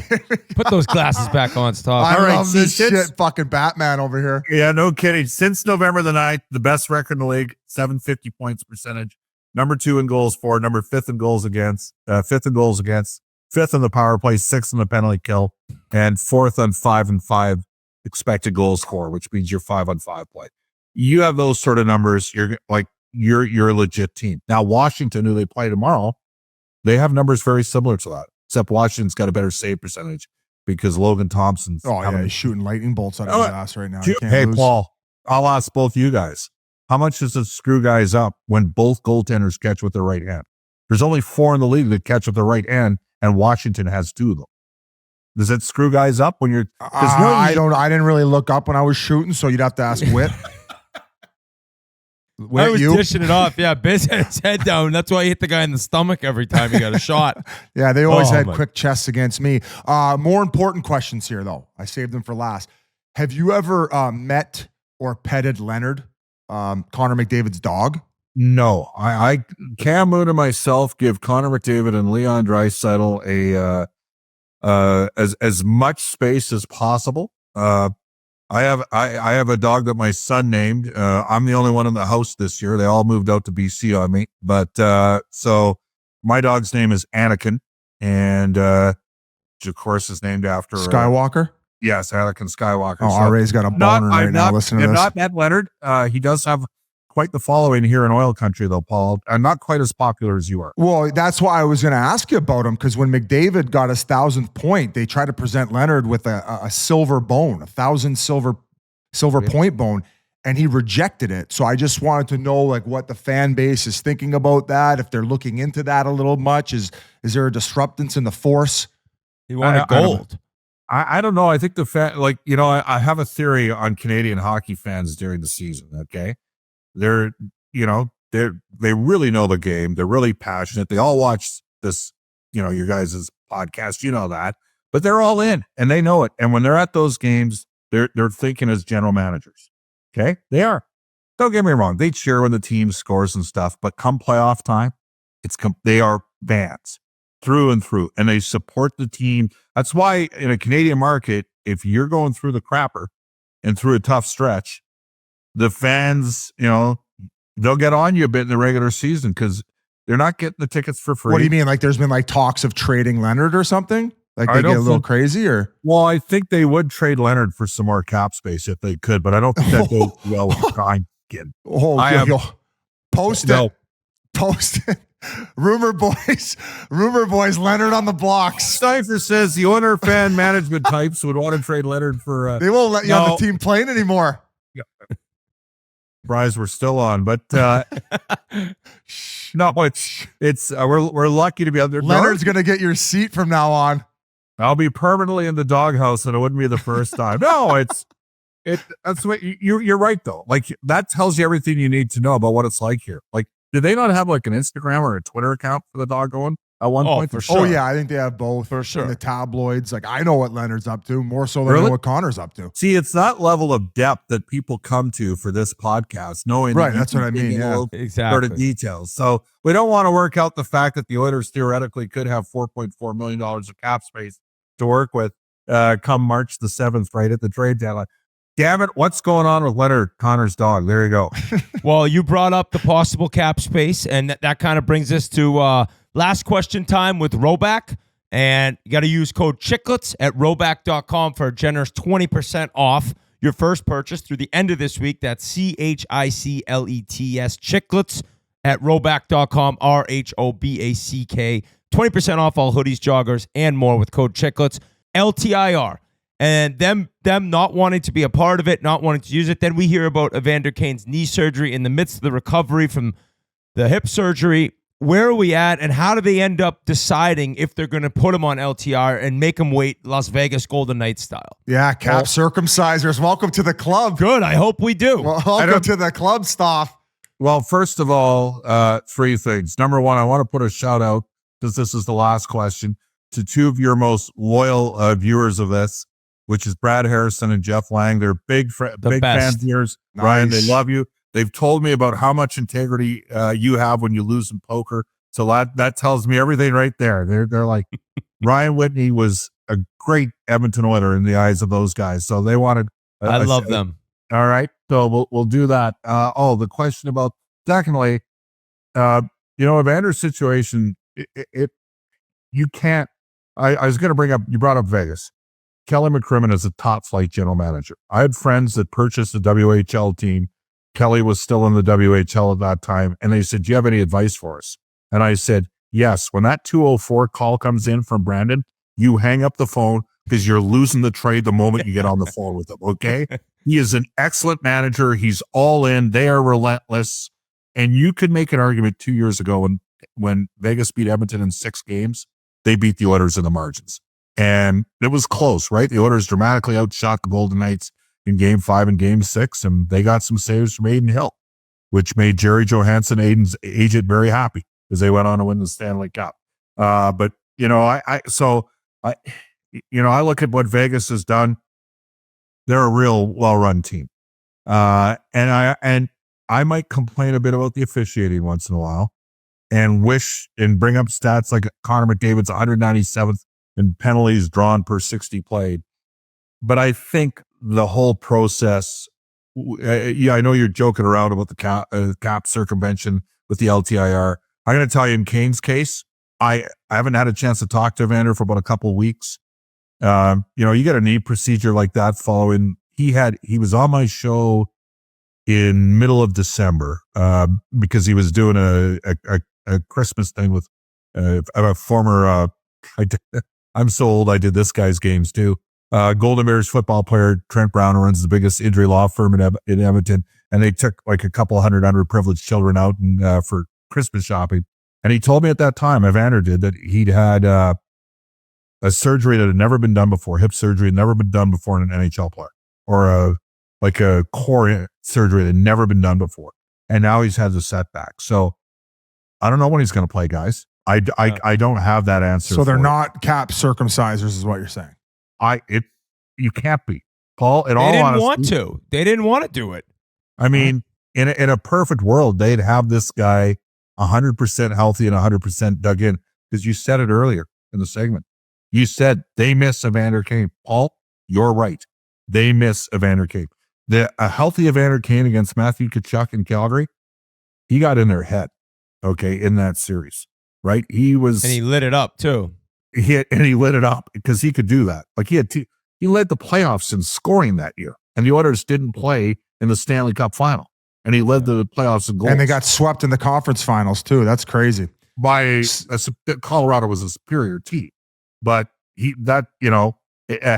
they'd had a healthy Evander, if, ands, and buts. I don't want to take away from Florida. It was a close series, but if Evander was healthy, he'd be playing. I'm telling you that, because they need what he brings. I just don't know when he's going to be able to come back. Stauffer, what a performance. I mean, always. Your wrist must be so sore. The Oilers look like they're going to make the finals. I think they're going to meet the Leafs in the finals this year. I think that's what do you mean? Happen. You said LA's beating them in the first round. Yeah, well, that's my take. Is I think that they can compete against it, but Stauffer would laugh me off stage. Paul, 100% LA. LA is a good team, and they can defend. Thank you, Stauffer. It'll be a tough. So your Leafs, like that. You know what? I'm actually surprised Toronto hasn't had more extended playoff run. I thought Tree did a pretty good job building a heavier, tougher team last year. This is their best team in the past 5-6 years. Not even close. Totally agree. They'll be a tough. And you know what else? Florida's not as good as they were. Tampa can score. They can score. It's still a real tough. But Boston isn't what they once were as well. No. Right? And that's a bit of a difference maker right there. Like, I think the Leafs beat Boston all day if they end up playing Boston. You're damn straight. Does Toronto win the division? I think they do. Yeah, I think they do, and I think it'd be important because I'd rather see them not play Tampa and or Florida in the first round. Let those teams beat the crap up. Let those teams beat the crap. What Whit is, I think Whit said it in our group chat, is seeing them versus Ottawa would be interesting. Battle of Ontario, no pressure on Ottawa, like first time making playoffs in a while. I think that would be a cool series, as well as I wouldn't mind meeting Boston again somehow. I think that, like you said, we'd work them. So, Stauffer, we thank you for coming on, buddy. Thanks a lot, guys. Electric as always. And we'll see you. We'll see you in the near future. All right. Thanks a lot, fellas. See ya. All right. See you soon, bud. Before we continue, guys, I want to talk about Body Armor. We're so lucky to be sponsored by Body Armor, the best water in the world, and they got some great tasting flavors too. Strawberry banana is my favorite. Orange mango, I think, is G's favorite. And this entire show is brought to you by Body Armor Sports Drink. Real hydration, real ingredients, packed with electrolytes, vitamins, and nothing artificial. Go right now to Walmart or your local grocery store near you. Pick up your own Body Armor. They got the wide mouth normal water. They got the flavored water, and all of it, no artificial add. Nothing added artificial. That's what we're talking about. Vitamins, electrolytes, and nothing artificial. Get yours right now at Walmart or a local grocery store near you. Thank you so much to Stauf. And Stauf knows his shit. Stauf is dialed in with the Edmonton Oilers. He made him sign Noah Philp. So I think he might have been wrong, though, because I think he said per 60 minutes, McDavid is 197th in the league in penalties drawn.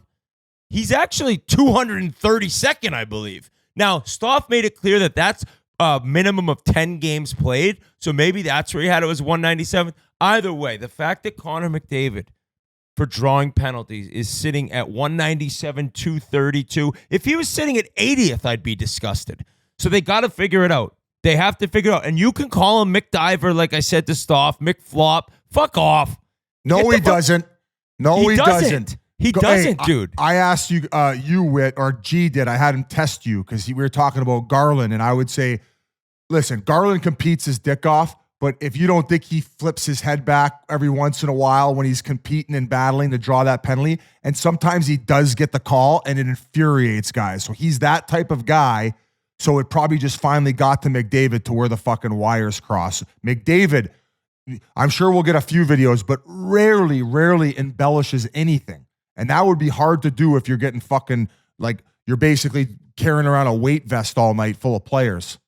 Hey, it's kind of crazy how similar Connor Garland is to this former NHLer. And now that he has the turtleneck on, because I believe he wears one of those shirts that has the built-in neck guard. Now he has this. I'm like, oh my God, this is the same player. You guys remember?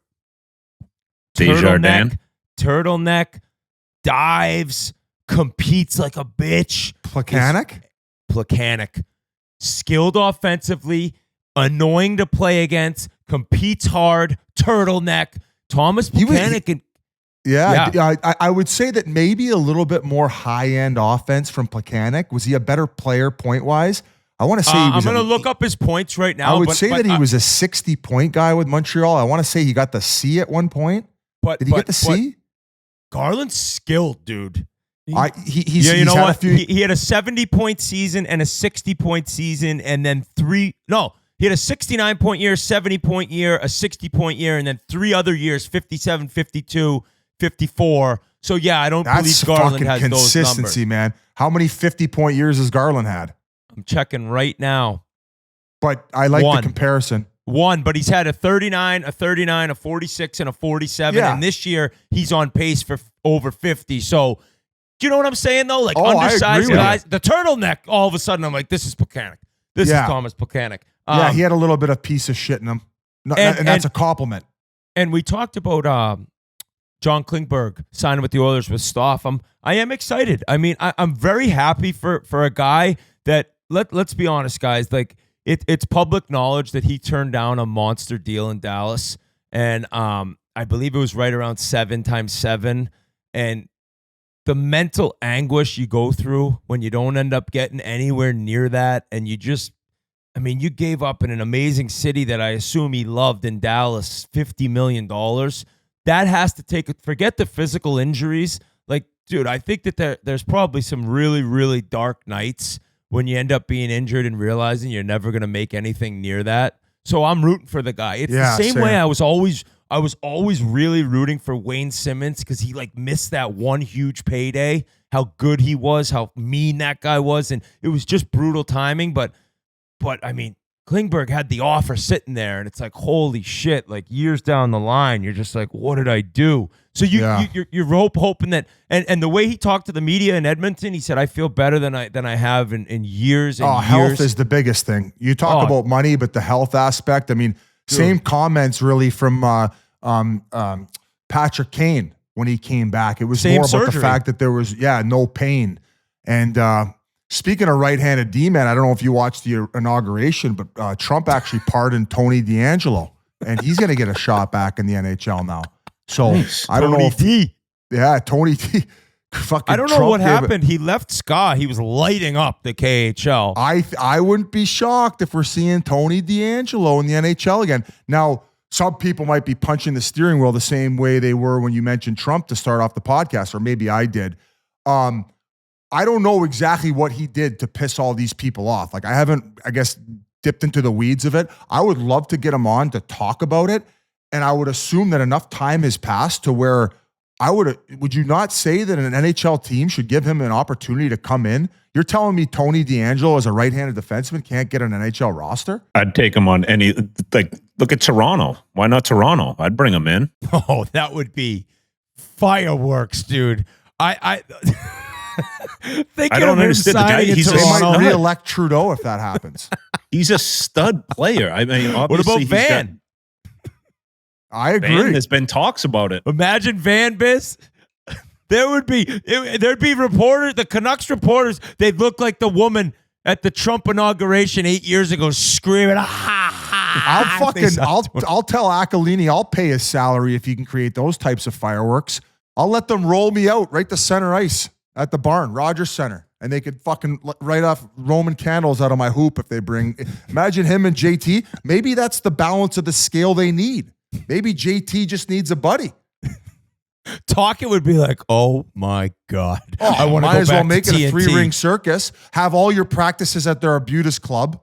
Line up all the soccer moms. It'll be a fucking shit show. Let's go, baby.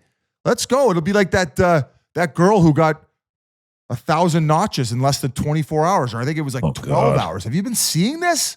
It's one of the most disturbing Somebody's things. daughter, dude. It's one of the most disturbing things I've ever seen in my life. Bonnie Blue.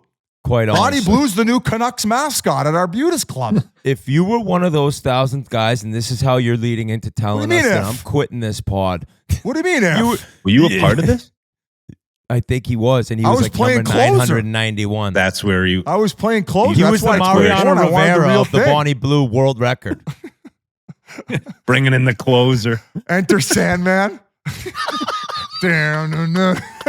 This starts mucking. If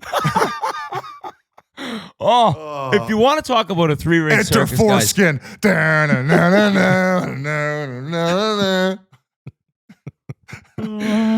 3-ring circus boys. We can head out east. Bonnie fucking Blue. We can couple talk clicks for Bonnie Blue. We're getting her a silver I'm not puss. fucking click. I wouldn't give a click to that. What do you mean? girl. Leonard got the silver bone. She's getting the silver cock. Thousand she's pumps. a disgrace. She's a disgrace. She's getting the silver lightsaber. A disgrace to humanity. I'll tell you that for free. 1,000 guys in 24 hours. What the fuck are we doing here? What if I started dating her? Would you kick me off the pod? I would quit the pod, and then me and Keith, I'd make Keith quit the pod, and then you could start a pod with Bonnie Blue, and you could give your clicks to her, and you could eat her out after thousands of guys banged her, and then you could go off your merry way to your house in Victoria and just raise your dogs and just sit around together. You could have her rub your back after a hike. You and Bonnie Your Blue. L5S1. Oh, Bonnie Biz Blue. Biz and Jesus Bonnie Christ. Blue's Thai massage parlors. Biz and the Blue Balls pod, Fish said. The Blue Pill pod. Busy I mean, and the blue balls. The fact you just brought her Busy up, and the Bonnie disgusting. Blue balls. Disgusting. Because we'll start our own church. Like we'll go the complete other direction. Like none of that. Oh, yeah, what a church that would be. Be a bunch of I scumbags in a abandoned my church. boy. Hey, instead I of what abandoned my boy. they pass around at church, the like donation box, but this one you just take domes out of it instead. It's like, oh, the Church of Biz and Bonnie Blue. Use Bonnie Blue rubbers. Oh, That's so disgusting. You're Not disgusting. as disgusting as what's. You're the one who brought it up. We can I move brought on. up Bonnie Blue. No, I think you did. Busy Blue. Yeah, stomped on it. Yeah, I stomped on his couch. Bring Biz into Vancouver at this point. Yeah, I stomped on his couch. Yeah, I remember rubbing my boots on his couch. Yeah, I remember yo, fucking Bonnie coach. Blue. Guys, if we go over to Pittsburgh, this is from Marco D'Amico. A source close to the Penguins has informed RG Media that Kyle Dubas is looking for a fire sale. Can we just send Kyle Dubas like to the moon Bonnie at Blues. this point? What the fuck? Kyle Dubas is looking for a fire sale. It says big name veterans, not Crosby, not simply just pending free agents, are on the trade block, and the Penguins are also willing to retain to remove out Erik Karlsson. Kyle Dubas, what has this guy done to the Pittsburgh Penguins? He brought in Erik Karlsson. That was his big move. Now he's looking for a fire sale. I don't understand it. 7 years, what is he making? $5 million a year? A fraction over 5. And I also believe there's a clause in there. Shout out to his fucking agent. Like, no offense to Jeff, but I might switch over. I think he has access to the private jet whenever he wants. No. What do you mean? No. I think he's got the Nobu card too. The Nobu and private jet card. He can just call on that jet whenever he wants. Yeah, Uber Dubas. I think. I'm pretty sure. I might be going crazy here. Maybe I'm just reading Twitter.com too much. But it's a 7-year deal. And like, I don't know. I kind of love it. Karlsson. I kind of love it. Jari's now waivers. He cleared. Grinelli says Biz is correct. First time for everything. I cannot believe what has happened to Pittsburgh. Like, Jari's going to the AHL. He's in the second season of a 5-year deal, making $5.3 a year. Like, Who signed him? Dubas. Oh, weird. What? Now, Biz, those years in Toronto, good teams, no playoff success, gets raked, just gets bent over on all the deals for the young guys. What in your mind was it where Kyle Dubas was this genius, was this golden child that had to be hired right away by Fenway Sports Group, given a 7-year deal and a private jet with Bonnie Blue? I don't know. Like, am I missing something? Wait. He's thinking. I can't answer the question. I don't know. I've been trying to think about it all day, and I think that like I'm like in the place where I'm trying not to be too critical because it's got to be a hard position. But in the same breath, I it's agree. like, what about maybe a 3-year deal at 4 or 5? It's just such a long commitment for somebody who had a lot of money in Toronto to have a very competent staff that had the biggest scouting departments, the best analytic departments, anything you want and want access to as a Toronto Maple Leaf. And he goes over there and he has not had success as of right now. So who's he going to trade? Who's he going to get off of? Like, you think somebody's going to take Karlsson? I mean, if they retain, he's been playing better. He's been playing a lot better, but like, then you're retaining on this deal.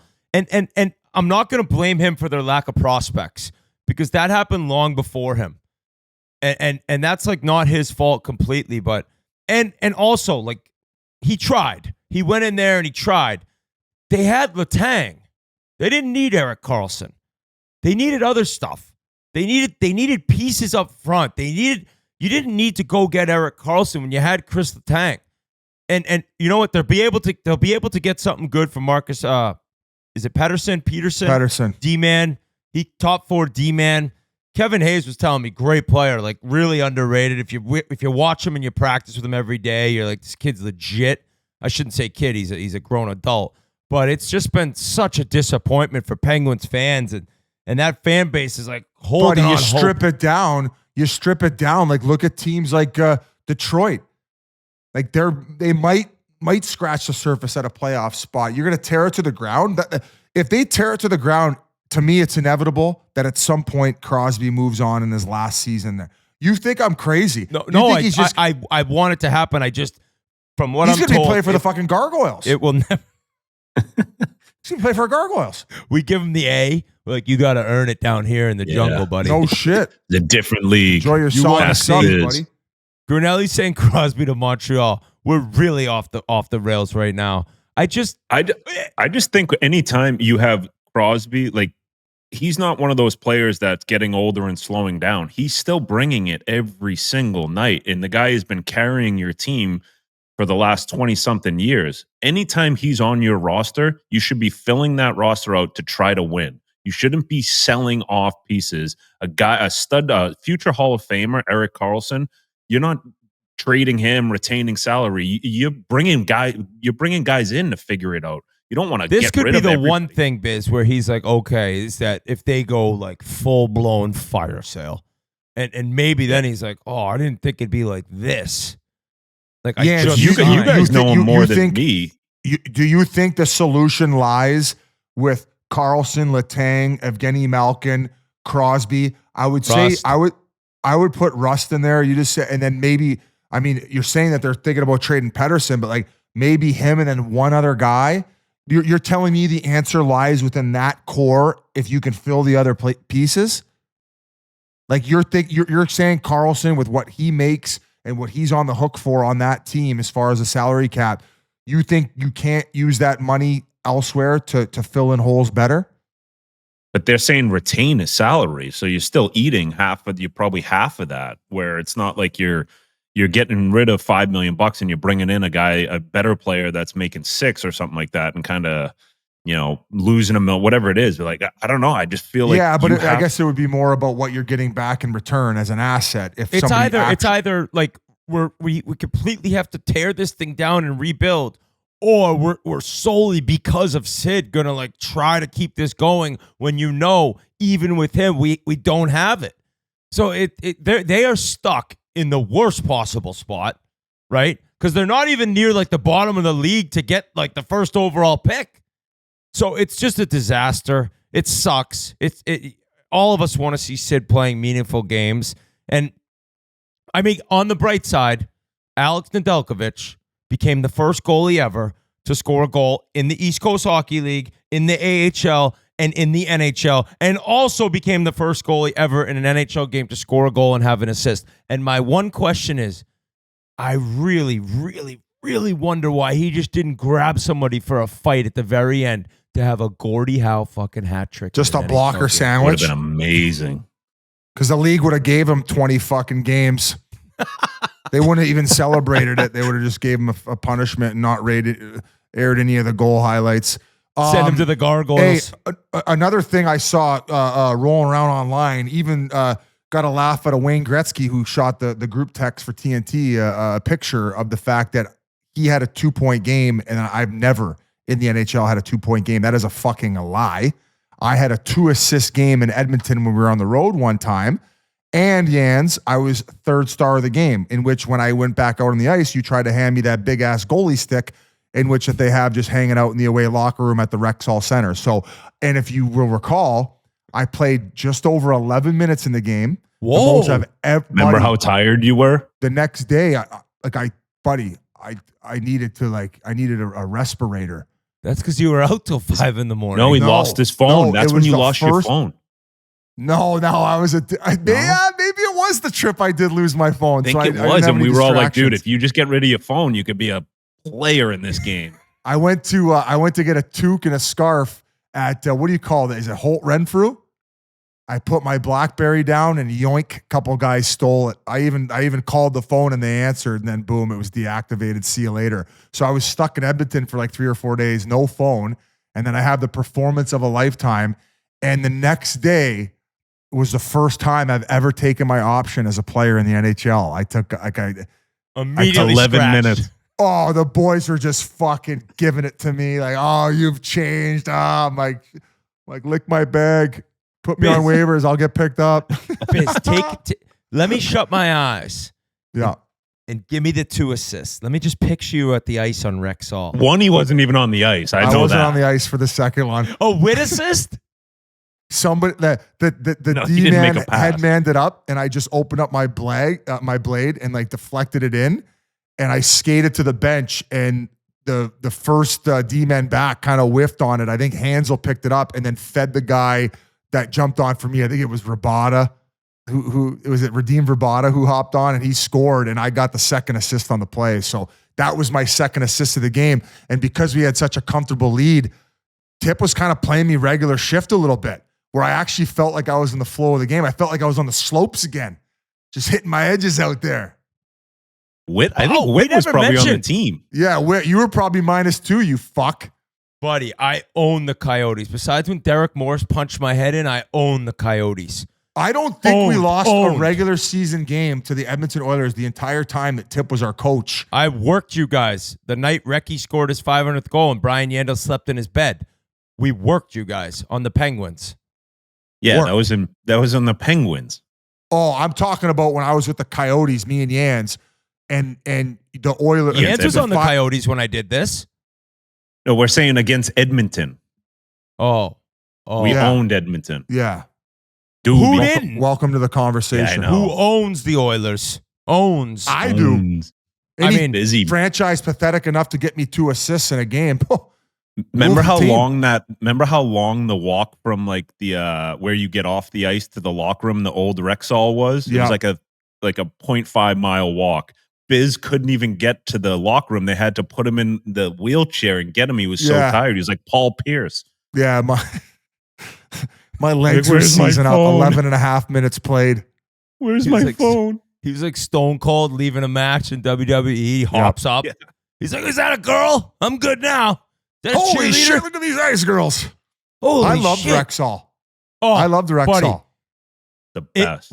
We were in last place in January. It was -30 out. The place would be packed, going nuts for that.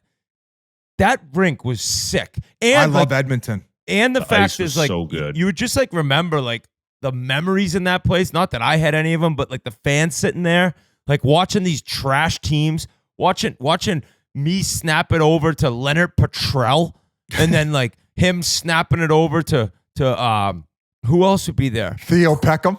Yeah, Theo Peckham, this kid, Chris Vandevelde, just all these guys who, including myself, who had no business in the NHL anymore.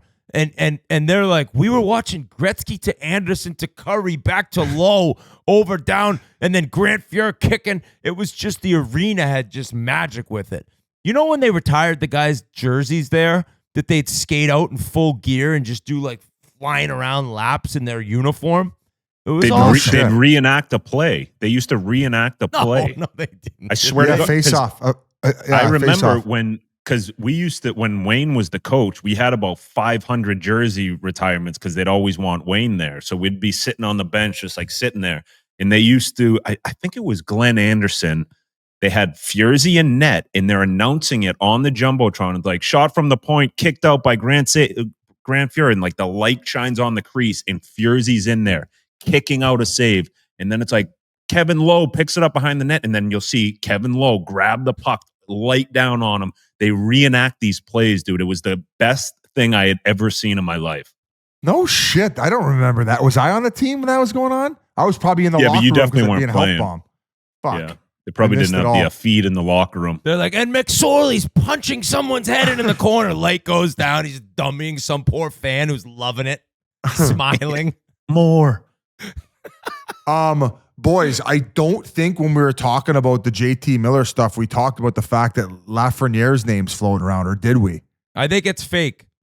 That's a fake? Okay, all right. I think that's phantom. Rumor boys sure got getting me. traded for him now. Yeah, but rumor boys got me. I mean, so I don't want to take anything away from Nedeljkovic, but you don't have more career 2-point games than me, so suck it.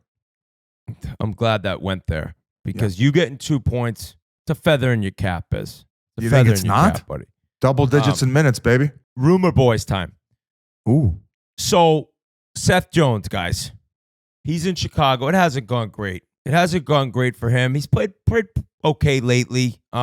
But overall, like that signing and where Chicago's gone and what's happening there is not good. And teams apparently are calling. And Dallas is one of the teams, the names being thrown out there.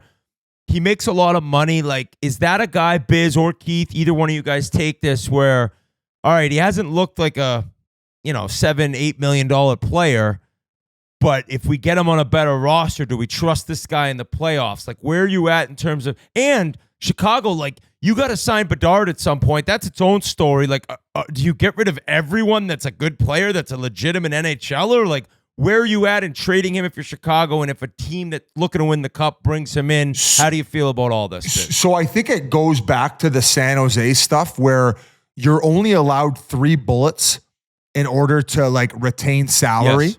And get back a strong asset. So I would just say choose wisely if you're going to do it. I think that Seth Jones on a team, like considering like when Tanev went over to Dallas, like everything he can, like everything he provided for them. I'm not saying he's him, but he makes 9.5. Correct. He makes 9.5. So when you're talking about the 4.5, 5 range, I think that that's a healthy place for him to be where he's a 4th defenseman. That's where I think he's perfectly slotted. I will say from watching games he's been in this year, and a lot of them were more towards the beginning half, he looked a lot more fluid than he had in years past and better with the puck. Don't know if that was a confidence thing. Don't know if that was work that he'd put in the offseason. Maybe he's healthier. So from the stuff that I've seen, I think that he would fit in. It's you know what another good example is when Oliver Ekman-Larsson didn't have to be the guy anymore. Like when he was in Arizona making all that money. When he still was when he went to Vancouver. All of a sudden, he moves over to Florida. He's protected on a team that has a few defensemen that are better than him, but he can fit in, and it's a less of a pressure situation. You're playing less hard minutes, and for that reason, you're going to flourish without the anchor of your salary being used against you. I think he's still a solid player. I just really congratulate him, much like Dubas and his agent, in getting that 7-year at over 5. He fucking hit the Darnell Nurse lottery. Buddy. I know he makes 9.5. It's an 8-year. And he's got 5 more years after this season. Correct.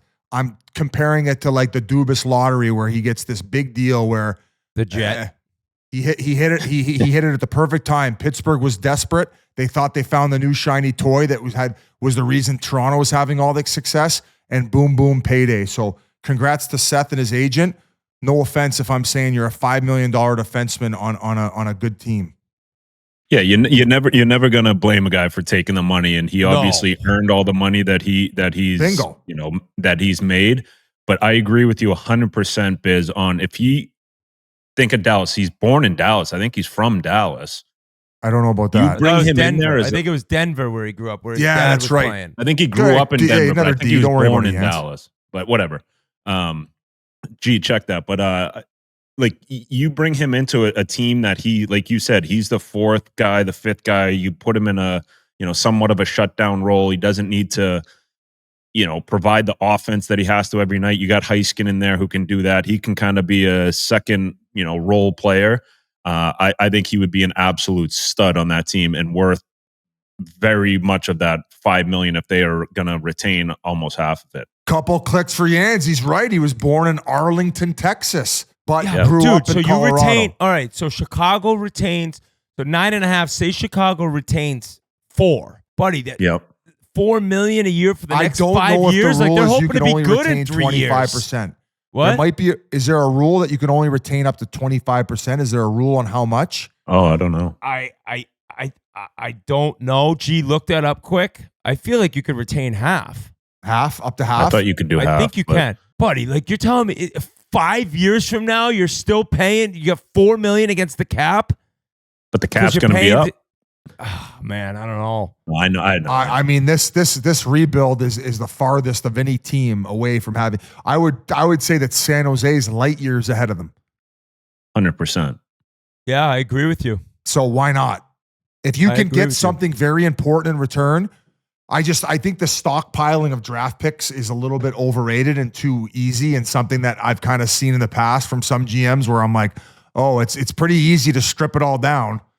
Like that's a up to 50% is what you can retain. So thank you to G on that. Especially if you trade, you get a first rounder. It's going to be the 28th, the 30th pick. Like it's a not an automatic. I got one question for you, Jans. Is a guy like that who would be moving over to a team like Dallas, and maybe Seth Jones would be on the second unit.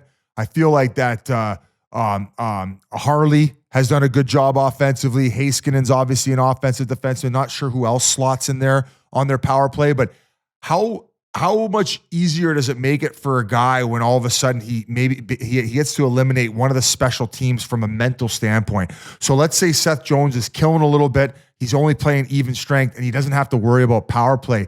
Does it help you from like a simplification of your like mental game to like not have to balance all of those special teams along with 5-on-5? Yeah, for sure. I remember one year Tip came in during preseason. He was like, "We're going to use you on the PK this year." We had a preseason game in San Jose. I scored a shorthanded goal. I came in the office. I'm like, you should have been using me a PK in the last 5 years. The next day he calls me in his office. He's like, "Hey, do you want to PK and play a minute of the power play? Or you want to just do 2 minutes full in the power play?" I'm like, "Just the power play is perfect, Tip. Thank you, Hell of sir." a run, man. 1 for 1. 1 for 1. Thanks, Tip. You could always say you were an elite level PK guy too, because Like, I don't negotiate with terrorists. Give me the power play. No, but I think for him, if you said to him, like you said about Oliver too, it's like, "Hey, listen, we need you to play 18 solid minutes, 5-on-5, and kill some penalties." Because I think guys take a lot of pride. Like if you're a PKer and you're shutting down, like guys take so much pride in it. I love seeing it too. Like those guys love going out there, But putting you their got to body on stop the and line. start. The good ones stop and start, and the next thing you know, they're 30, 40 seconds into their shift if they get hemmed in, and then they have to put their body on the line. And if you don't think that eating one in the ankle takes a little bit of oxygen away from you, then you're out of your fucking mind. Because if 2 minutes later, all of a sudden you played a 5-on-5 shift and now you got to go for power play, that's a lot. Like you are an absolute mental freak if you can handle all of those. So shout out to the Kale McCarrs. How much better was it with a tight turn instead of a stop and start? Jan's never fucking blew dust I his didn't entire stop career. What are you once. talking about? Neither did I. I don't think I stopped. I'm saying, I'm like, tight turns fun though. You get the shoulder down and boom, you're right back at it. They're like, no, good PK guys stopping and starting. I did not like that. Probably why. Any other rumor boys you got going? Well, you can retain 50%. So that's one thing right there. And Chicago Blackhawks forward Taylor Hall, recent guest of the pod. He said he wants to stay in Chicago, but he believes he's likely to be dealt before the trade deadline. He said, "Yeah, I'd like to stay here. I like the city. I like this group. I have a feeling that's not really in the cards, so we'll see." He has 8 goals, 22 points in 43 games this season. He has a $6 million cap hit, and he'll be a UFA this summer. I think somebody goes out and trades for Taylor Hall. I don't know who. I wouldn't be able to kind of like list a team right now, but I can't imagine that like Chicago's not going to get offers, and they're certainly not going to hold on to him if they don't plan on re-signing him. So I think you see him in another uniform. It just kind of sucks if he wants to stay there, but that's the business, feel like he would be a good fit, and I think it might have been G who mentioned this, was Colorado. Kind of like a Parise coming in.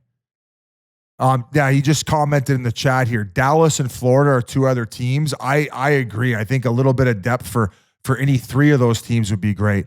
Kind of like them adding what Florida added. Oposo Giroux from Buffalo. Like even on that team, him being a 4th liner, it seems like when we interviewed Taylor Hall, it seemed like his mental state was like he's just kind of grateful for what he's been able to accomplish and where he's at in his career.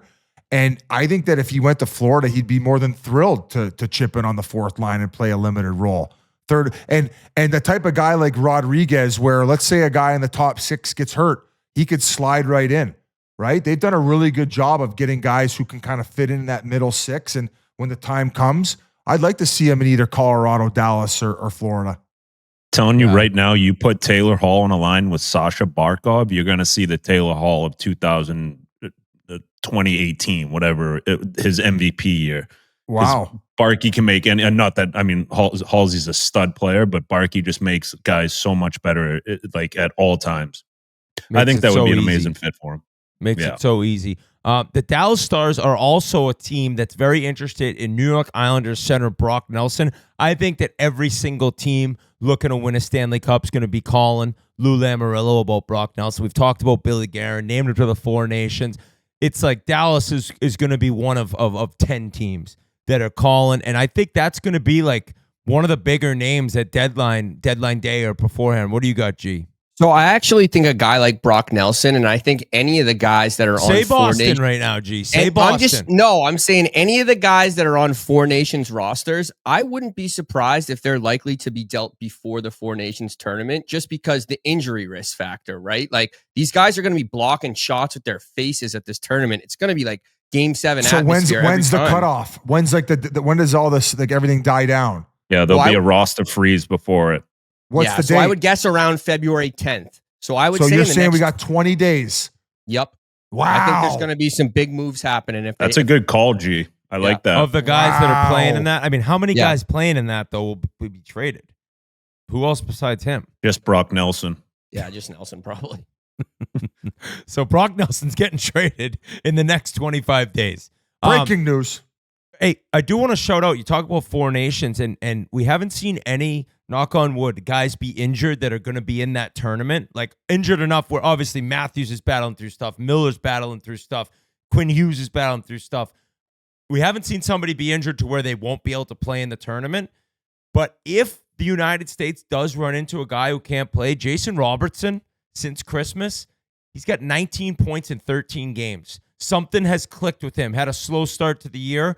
So Dallas they're 8-2 in their last 10 games. They're really turning it on. I actually think by the end of I think both him and Wyatt Johnson have mentioned that they were a little like overwhelmed with trying to make that Four Nations roster. Like I think they've both been open and upfront about it. And you know, Wyatt Johnson, tons of expectations after the year he had last year, and you know had a very similar start where maybe he was overthinking things. So now that that's behind them, like this is a team moving very silently through the league right now. They are doing it silently, and that's kind of where they're at. They're the Kucherov of teams. We talked about that when he wasn't named to that team. Remember, we were like, you know, if this was last year, he would have been a slam dunk on that team, and you know that him not making it is going to just light a fire under his arse, and it has, and he has been an absolute weapon since not being named on that team. Because it could go one or two ways too, man. You have all these expectations, people in your ear telling you how good you are and you're going to make it, and all of a sudden you don't. It shatters your confidence, and then you go down to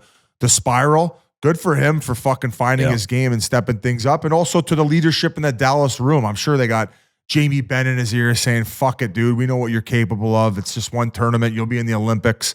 So they got great leadership there, and it's nice to see those two young bucks turn it around.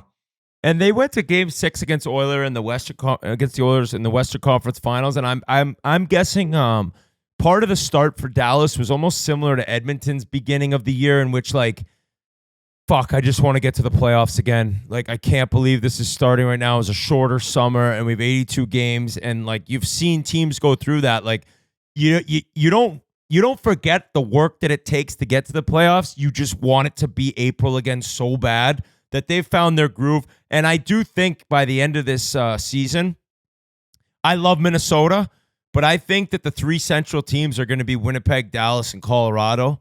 And I think Minnesota is going to end up being a wild card team. I think they're going to get in the playoffs, but I don't know. I just think Colorado's too good and too talented. There's a lot of questions that remain with Ronton, and that's another one that we could chat about. Oof. But the Calgary Flames are among a long list of clubs that have checked in with Kevin Adams and the Buffalo Sabres about center Dylan Cousins. That's courtesy of Pierre LeBrun. I feel like we've talked about all these guys on Buffalo for so long. We've just brought up Dylan Cousins' name over and over. I've repeated myself over and over about a guy that's like, this is the next one that you trade who lights up the what's going to league happen and is raising the Stanley Cup with somebody else. So I'm looking at the Buffalo Sabres like Dylan Cousins is not somebody I'm trading. I know this offense has fell off, but you can't tell me that this is a guy you can't win with and that you don't want to have be a part of your team when you do finally maybe someday get good. So I know teams are calling. And by the way, why do you think all these teams are calling Kevin Adams about him? Because he's legit and they see the potential and they see the player he was a couple years ago and he's so young. I think you're crazy in Buffalo if you're trading Dylan Cousins. I do. That is not a guy that you need to have be the next Reinhart, be the next Eichel, be the next O'Reilly, be the next stud that's miserable in Buffalo that ends up flourishing somewhere else. Because how are you going to turn it around? Like they've got some good players. You got Tage Thompson. Like how are you going to turn it around? Yeah, traded. Yeah, I agree with that. You got enough skill guys up front, but you also have to build within. Like no team's going out there and turning their ship around without building within. You have to. A guy like Cousins, you could not be more dead on. He's gonna go somewhere and absolutely light it up. And He's going to be fighting. He's going to be it's like, buddy, yeah. this is not the guy you want to trade. I'm telling you. No, maybe it's not even an option for them, and they're just it's just people calling about him. Maybe they're in their head saying there's no way we're going to trade this guy. But I would shut that down. If I was Kevin Adams, I'd shut it down and be like, listen, we are not trading this guy. I don't want him hearing his name in the papers that he's could get traded. Although he probably wants to, if we're really. Would you say at this point right now, nobody's won the Colorado Buffalo trade for Byram and Middlestad? I would say that Middlestad had a pretty strong start to the year, but I'm also now hearing rumblings that they're not necessarily, Bednar and the team isn't thrilled with him. So that kind of segues the rumor, boys. But before we move on from Buffalo, if you're talking about D-man, who would you move on from? Would you move on from Power? Like his offensive numbers are great. I just watch them and I guess not thrilled about maybe his compete in some regards, his defensive game, and maybe his maybe calm approach to how he plays a little bit. I would like a little bit more snarkiness. I think he's huge. I think he's going to play in the NHL for 15 years, and I would be asking everyone, what do you want for Owen Power? Yeah. I would. And do you remember, shockingly, the St. Louis Blues traded Eric Johnson. He was a first overall pick. He was a big, huge defenseman. Would you compare him to Bouwmeester too? I think he's got maybe a little bit more offense, but he doesn't skate like Bouwmeester did. Bo is so good defensively too. And it's like, dude, you have Dahlin. You don't like Byram. And you could get a package for Owen Power. And listen, like you can't. This guy is young, and like I wanted to preface this with like, hell of a player. He's gonna play in the NHL forever. He's gonna make over $120 million. You think I'm too hard on him? I think you get a little tough on him, but I get like the way you played the game and how you see Stanley Cup winning teams play. Like, I don't think he really has that mean bone. I never had it. I wish I did, but I didn't. You're kind of born with it. You're an absolute beast if you're able to add that when you get to the NHL, when you realize this is something I'm lacking. I never could. And you're using Eric Johnson as the comparison where I'm talking about a big first overall pick defenseman that St. Louis made an early decision on. Like, we're willing to part ways with this guy. By the way, he's just named to the second quarter century team for the Colorado Avalanche. Like that's how good Owen Power can be too. But when you're Buffalo and you have to do something, that's the guy I'm looking at dealing. Wow. Yeah. I think you get You're your most with such conviction for him too. I think you could get an absolute fucking haul for him. And then it's like, all right, dude, that was a move. Like they've made these big player moves. So Eichel's fucking get me out of here. You won't let me get the neck surgery I want. That's a little different than what we're talking about here. That it's completely your decision. But then it's like, if you're Pagula and you own the team, and like what Adams has done since he's come in, like, do you want to allow him to be the guy like deciding to trade? No, you consult me like Aquilini did. Yeah, exactly. And then all of a sudden, Bonnie Blue's giving massages after the game. That's the problem.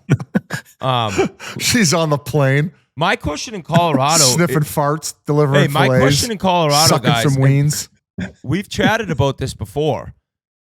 If Rantanen's not signed, like, buddy, like, you can't risk losing him for nothing. That will fuck up that entire organization.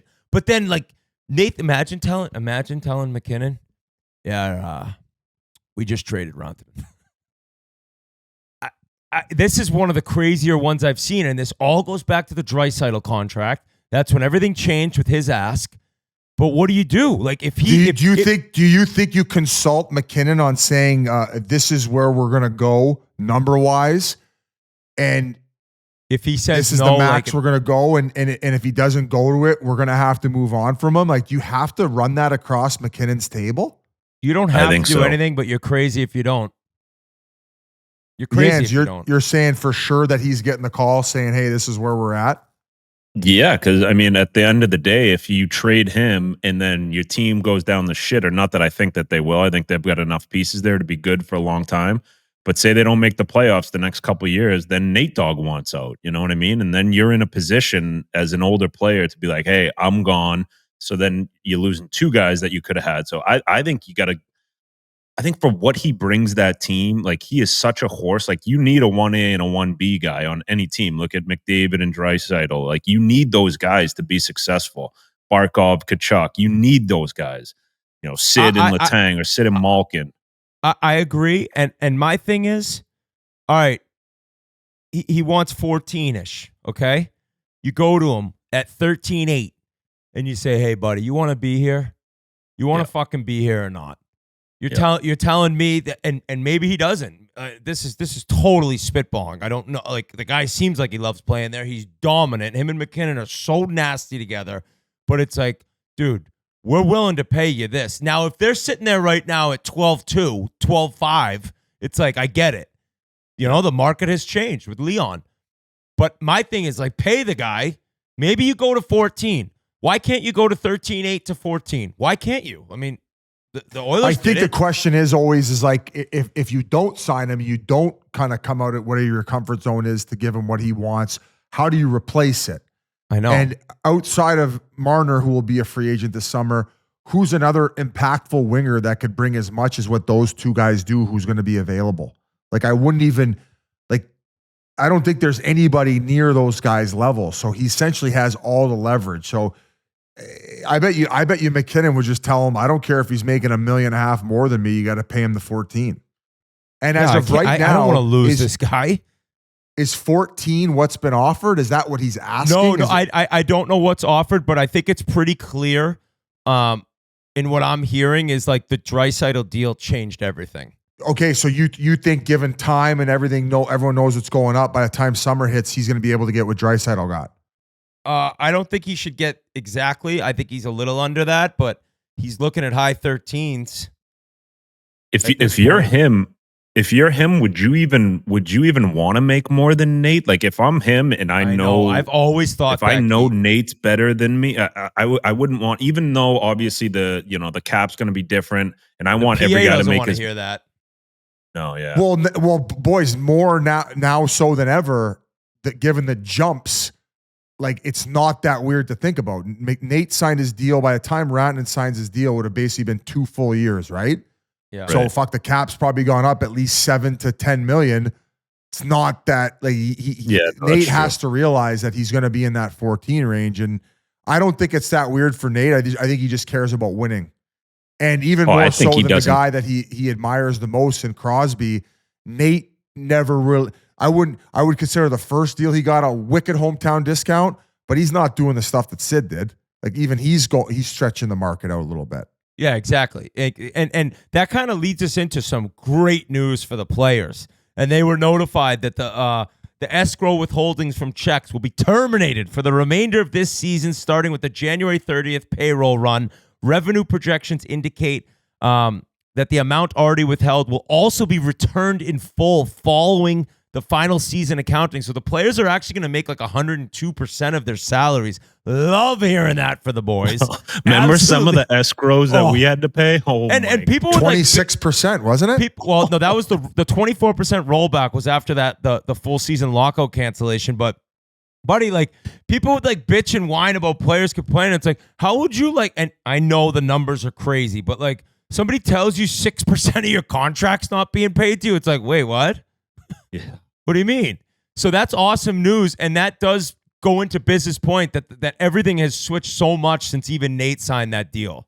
Yeah, and I mean we've harped on it before too. As far and since we get into the CBA talk and the fact that there's no escrow right now, I think that moving forward there should be no more like risk on the players. Given these franchise values where this shouldn't even come into play. I know this is a special circumstance with trying to get the league to a healthy place and then going through COVID in which they had to recoup all that money. But at this point moving forward, escrow is not something that should be talked about coming from the players. That is the bare minimum. That needs to be done. Another thing, and I keep harping on it, is I really feel that there's like a lot of like Hall of Famers and vets who want the current players, the McDavids, the Matthews, the players who have very strong voices who are currently playing to go to bat for the alumni, and not guys like the Brad Richards and the guys who made 50, 100 million who need help paying their health insurance. We're talking about guys who have played a certain amount of time and are maybe in need, where this league has grown off the backs of some of these players who are now still in need based on how they weren't compensated back in the day for how good they were. The numbers just weren't there, right? 30 grand a year for the PA insurance. And it is top of the line, best insurance you could ever have. I'm so grateful I have it. But you got to make $55,000 to pay for that, dude. Yeah. And I truly believe the league is in such a healthy place based on what the quote unquote the founding fathers and these players of the past and what they've done in order to put it in this situation where there are some guys making some very healthy salaries, and they're going to get even crazier and crazier. 5 years from now, there's going to be guys signing for $20 million a year. I think that the league, Hopefully. its owners, can figure out how to take care of some of these past players with health insurance. I think that's the bare minimum that can be done. And I really think that the top players in the league need to use their voice, because guys like Wayne, guys like Chelios, guys like Jeremy Roenick, guys like Glenn Healy, they're the ones who are asking, and those are the guys who deserve these current players' respect and help provide that for the former players. So I'll stop beating a dead horse. I've been saying it over and over. I just really hope that this happens in the next CBA. Jans, you guys can piggyback what I'm saying here. I've heard you say it about Bettman, saying that like in having known Gary, like he cares about the players too. And I've heard you say that this will be his, icing his on the Mona cake. Lisa. This would be his legacy. Imagine being able to, if he's in the final years, being able to put the league in such a healthy position where the players are making what they're making. The cap is going up year over year like crazy. The players aren't playing escrow. The franchise values are thriving. More and more people in the United States are getting into hockey. And all these players from the past are now being taken care of until they move on, them and their families. That would be such an amazing place to leave a legacy and your fingerprints on the hockey world. So I hope that he does it. I'm sure he will. And that's all I got to say about that. Love it. Guys, we had a very special guest on the show, Patrik Laine. I interviewed him a few weeks ago. But before we go to him, the Montreal Canadiens, boys, it is a blast watching this team play. And Arbor Jackeye, whew, what a weekend. Now, it started off not great. Where Reeves went at him. They had a lead against Toronto, and he's pointing at the scoreboard. Buddy, get away from me. We're up. Well, what happened? The Leafs ripped off 7 unanswered. Ended up crushing the Canadiens. And seven. I think it was 3-0. It ended up 7-3, I believe. But the next night, they got to come back to the Bell Center, and they play the Rangers. They're down 1-0. They're down 2-1. They're down 3-2. They're down 4-3. And they win that game 5-4 in overtime. This Jacob Dolbush improves to 4-0 for Montreal, but Wi-Fi. And we don't like calling him Wi-Fi. I apologize. That's not his nickname. No, you're fine. It's just a nut Arbor Hab fans. He decided the next night he wasn't going to point at any scoreboard. He was going to go Matt Rempe. What a tilt that was, Biz. Oh, buddy, he was chucking them. And I understand that position of him declining Reeves. I've been in that position with Jay Rosehill. We were up 3-1. Jans, you were in that game. And he ran Donor. And I'm like, Tip, I'm going to him. He's like, all right, Bees. And then I went him. And they scored 3 unanswered to win the game. Or actually, 4 unanswered. How'd the fight go? It was all right. I think that I would say edge to Rosie. But it was a good bout. We were switching arms, switching hands. But it got the Leafs going. Fucking A, Jackeye getting in the mix. And a great tilt with Rempe. A great tilt. So those are the type of hockey games that people want to watch. Goals, Buddy, that was one of the fights, best games hits. of the year. It was a fucking movie. It was a movie. You should have seen this shift by Lane Hudson and OT. Like, Kreider's coming down on him one-on-one and does like the Gretzky curl back. And there's no chance he thought like somebody could be on me this quick. Lane Hudson did the super feet, stripped him of the pocket, like went down. Like he almost had a breakaway. He it was crazy how quickly he pivoted, took the puck. Kreider was just like, and boom, he's gone. He ended up curling up, but They ended up getting the winner in OT. Nick Suzuki. Did Nick Suzuki score in OT? Can you check that? I'm drawing a blank right now. I think he did. And I think he might have. I think he did. I think he did. And that would have. Let me check here. I apologize, listeners. It was Sunday. Rangers, Canadians. Bucks score right here. No, Laine got it. And that leads us right in. The reason I thought it was Suzuki's tied right now for the most OT winners in one season at 4. So his next OT winner, 5 in 1 year, will be an NHL record. But Patrik Laine got it. He got his 12th of the season. This guy's been a machine on the power play. Nice enough to come on. Very interesting cat. We talk about his outfits. We talk about his gaming. And we talk about his love of hockey and how he's refound that passion since kind of a tough time in his life. So I think it's a great time right now to throw it over to Patrik Laine. Guys, Whit here, and I want to talk about DraftKings right now. And from the football playoffs to college and pro basketball to the rush of hockey, what a time to be a sports fan, and it's all happening right now. You can get in on all the action of all the sports that you love at the DraftKings Sportsbook.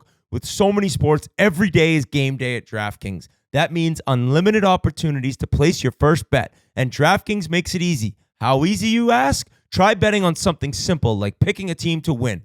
Go to the DraftKings Sportsbook app, pick your team, and place your bet. And to help get you started, here's something special for all new customers. Bet $5 to get $200 in bonus bets instantly. Bet $5 on your favorite team to win a game and get $200 into your account in bonus bets instantly. Download the DraftKings Sportsbook app and use code Chiclets, CHICLETS. That's code Chiclets for new customers to get $200 in bonus bets instantly when you bet just $5. DraftKings, the crown is yours. We are now pleased to be joined by a very special guest, the second overall pick in 2016. He's been a member of the Winnipeg Jets, the Columbus Blue Jackets, and now he's lighting it up for the Montreal Canadiens so far this season. Patrik Laine, how you doing, buddy? Doing good. I've been waiting for my invitation to join the podcast. I'm excited. Well, we appreciate you finally coming on. We've wanted to have you on for a long time. I guess we can kind of just start with you getting back from injury. It was such a bummer for every Montreal fans mostly, but everyone that just wanted to see you play in your new colors. And you get injured and boom, it just sucked. But now you're back. You scored 3 of your first 4 games. How does it feel to be back? And are you all healthy now?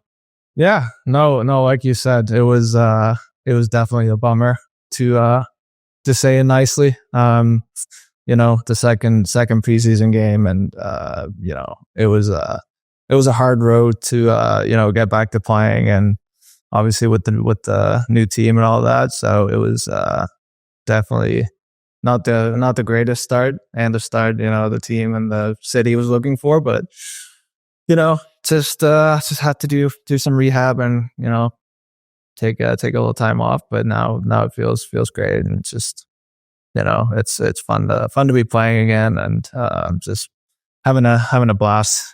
It's haven't had this much fun in a long time, so it's pretty special. Yeah.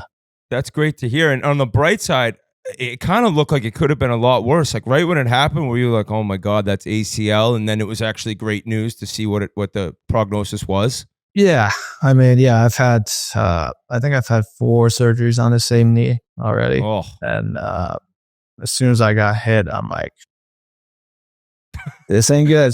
This ain't good." And then that's kind of the first diagnosis I got when I got to the locker room, and they had the dogs and everything, and they were like, they told me later, they didn't tell me at the time, but they were like, "Yeah, that's probably ACL and MCL, and probably done for the year."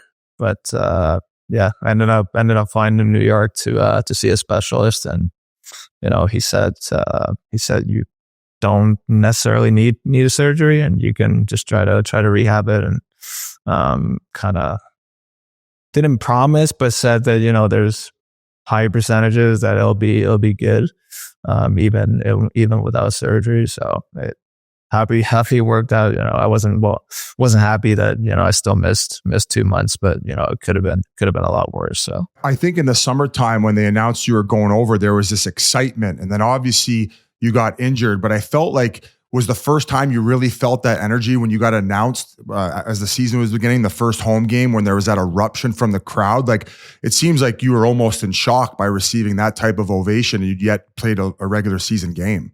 Yeah, I mean, yeah, it's kind of been a little overwhelming at times too. Like, the first preseason game, like every time I touch the puck, like the crowd's going crazy, and I'm like, I haven't even done anything. I think I lost the puck too at that point. They're still going nuts, but yeah, it was the first game, the home opener, and I still had my crutches. It was so funny. I was standing in front of Marty, not directly because you couldn't have seen him if I was in front of him, but yeah, it was funny. As soon as they announced my name and I had my crutches on, like my crutches were shaking. I'm like, I really hope that the camera doesn't pick that up, that my crutches are going all over the place. But no, it was like I think I said it in an interview, like I just felt like I don't deserve this. Like, I haven't played at all over here yet, and you guys are so awesome and so welcoming. So it was pretty sweet. You might be off PP1 when Marty hears that little jab you just took at him. Do you guys have that type of relationship where you guys are like chirping each other and it's lighthearted and like players coach, or does he push your buttons? I mean, he's been around for a long time, and I'm sure he gets it, but well, we just had a conversation in Winnipeg that we got to be honest with each other, and we got to get to the truth. So You're short, Marty. well, yeah, I gotta stop saying anything anymore. So hopefully I'll be still on the power play tomorrow. He'll be chirping your back checks next press conference. No, I can't let him have that. I gotta finish all the back checks, and I'll be eating pucks tomorrow. So Do they still play that portion of the song "Fix You" by Coldplay when you get out there in Montreal?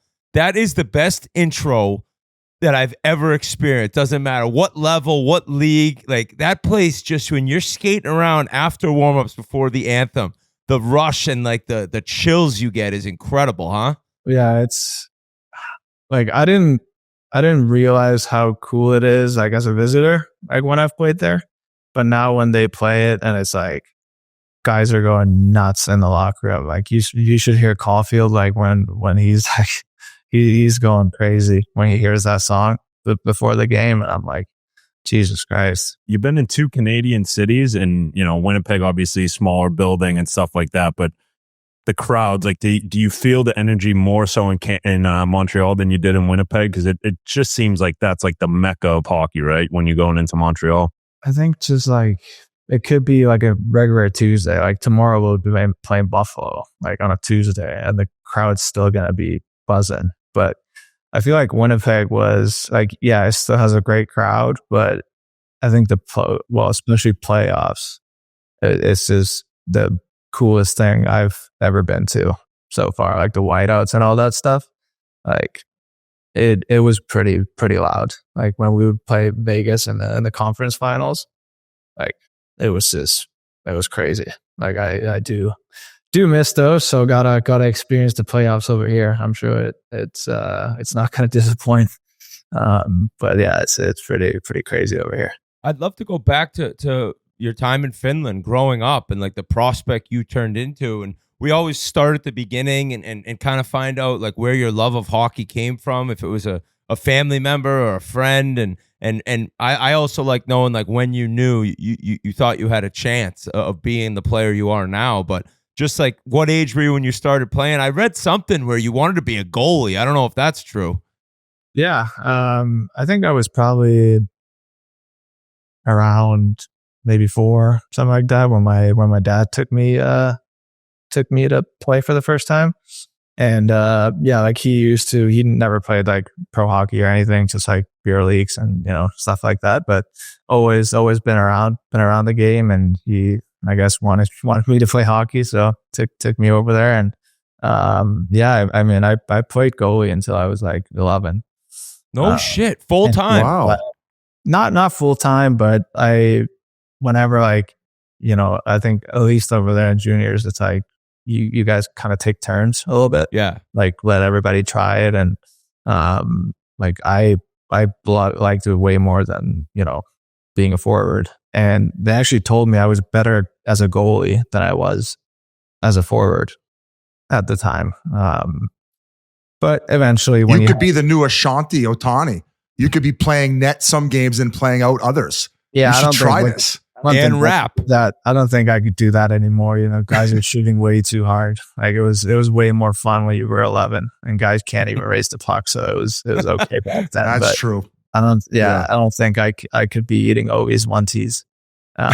Even with double pads on, I don't think I'm going in front of that. But yeah, I think it was like 11 or 12 when you kind of had to pick, which position you're going to do. And I still wanted to be a goalie, but my dad was, he made the choice for me since they were paying. So they had the final say, and I would say it worked out okay. Is there anything that being a goalie taught you about maybe playing out? And then you just mentioned Ovi. My understanding is you idolized him growing up, and I'm assuring that that's why you wanted to score goals. Yeah, it's kind of hard to say. I don't think you when you're 10 years old and you play goalie, like you really pick up on anything necessarily. But yeah, I love watching Ovi. Like me and my best friend, we were huge Caps fans overall.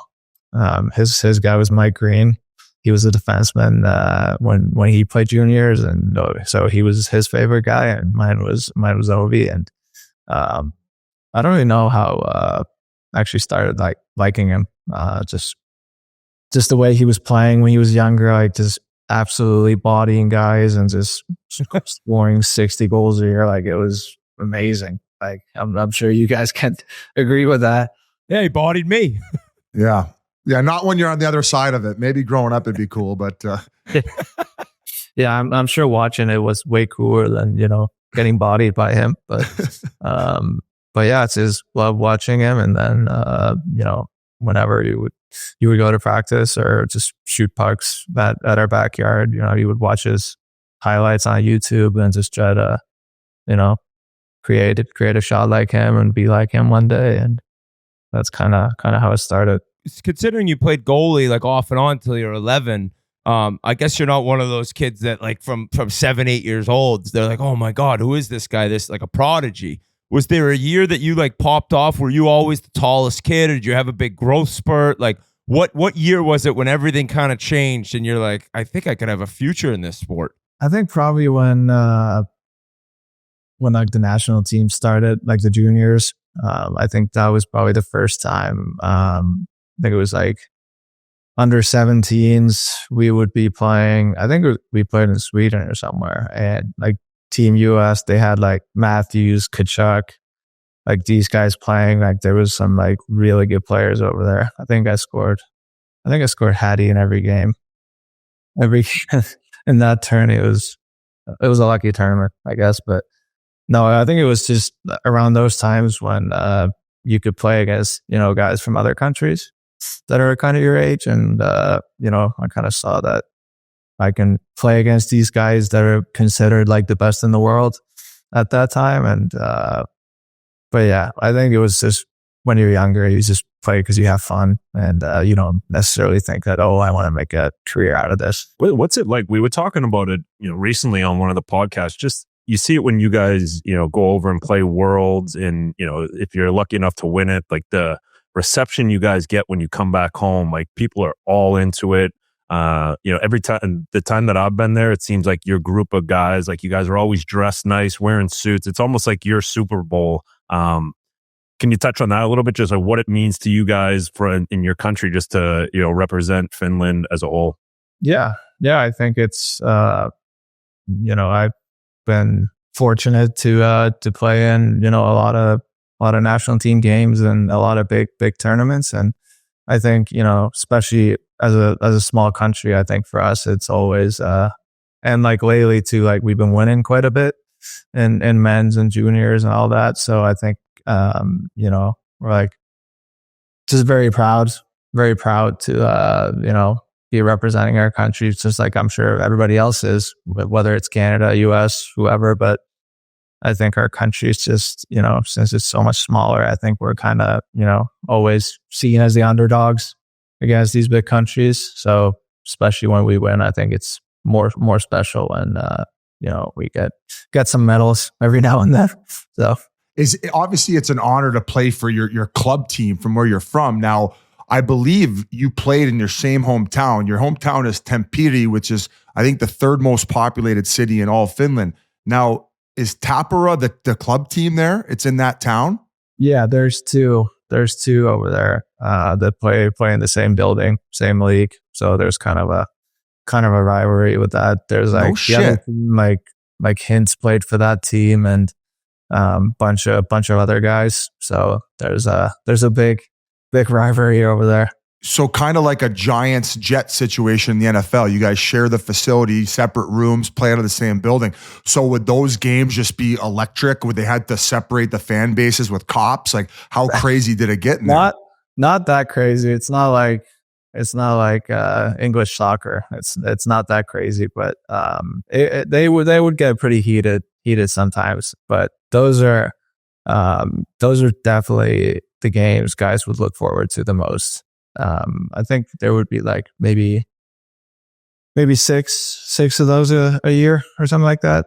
And even like going back to juniors, like when you would play those games, like instead of being 50 fans like everybody's parents, like there'd be 200 watching those games. So they were really cool to play those games, and they always had a little more meaning. What made you decide that one? Was it based on your district and where you lived? Like, did they poach you early? No, When he was a goalie. I did start for the other team when I started, but I mean I was like 4 or 5 years old. So, and then I guess it just ended up working because I guess the other team, they were always skating like on the other side of town, which was a far drive for us. So we just ended up going to my old team, which was always closer. So it made it a little more convenient for my parents to drive. So, but that worked out too, since we ended up winning a bunch over there. So can't complain. Yeah. So that year you guys won the league. Like you're obviously a highly touted draft pick. You go play World Juniors, you light it up. Was that the first time you kind of started maybe dealing with fame, where you would walk the streets in Finland and people would recognize you on a regular basis? Not like crazy still. I think it's more been when I moved over here. I think back when I was still over there, it wasn't as big. But when we won the obviously the World Juniors, then we won the Finnish League.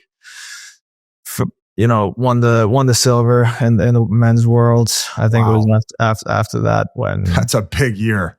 That was a big year. Yeah. Don't get me started on a World Cup that we didn't get a medal from there. That didn't go as well for us. But yeah, I think after that it's just kind of skyrocketed a little bit. And I'm kind of not a hard guy to miss walking down the street. So Part of that is your style. We've talked about it before. I mean, you'll wear anything, and I kind of I've looked at some of your outfits. I'm like, this guy, he doesn't give a shit.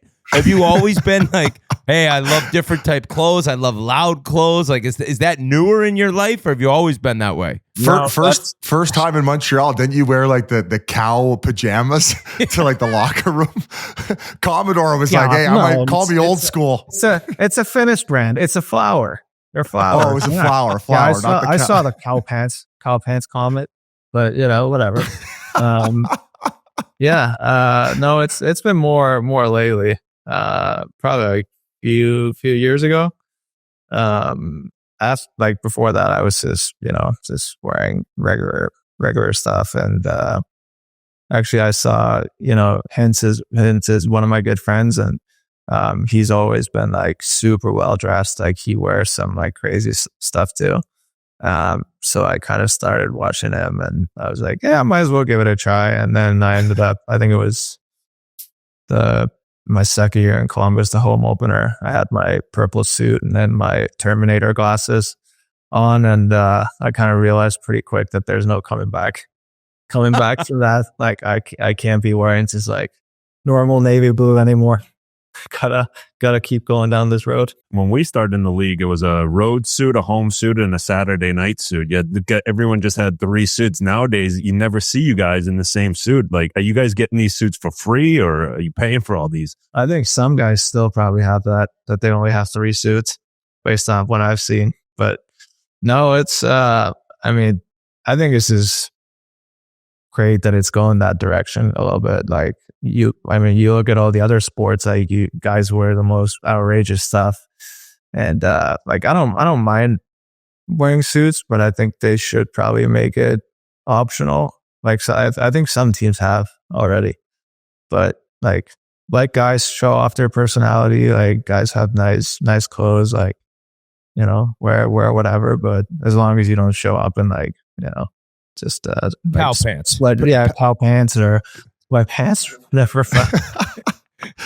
Hey, Have you seen Joe Burrow? Have you seen what Joe Burrow's been wearing at games? I was going to ask you too, if Chiclets, like myself, Whit, Jans, G in the background, if we designed you a suit, would you wear it on a walk-in? Oh yeah, absolutely. Dude, you don't give a We're shit. doing it.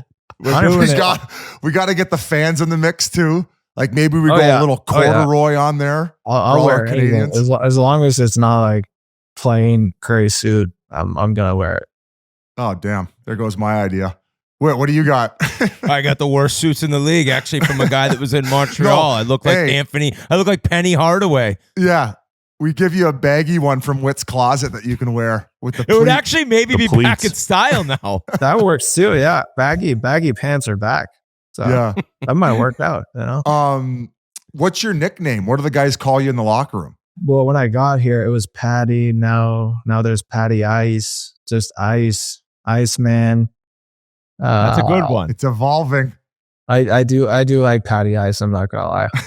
I don't know exactly where it comes from, but that's probably my favorite so far. Biz mentioned the World Juniors where you just lit it up. I remember watching it. It was incredible. And then there was discussion, Matthews or Laine and all that. And then you came into the NHL and just it was easy from the get-go. Like, did you expect that? Did you even know for sure you'd be coming over and playing in the NHL right after your draft year, which is more common now, but still to see the impact you made as an 18-year-old, it's crazy. Yeah. I think it was helpful that, you know, like played against men for like ever since I was 15. And then obviously we had the World Cup before my first camp.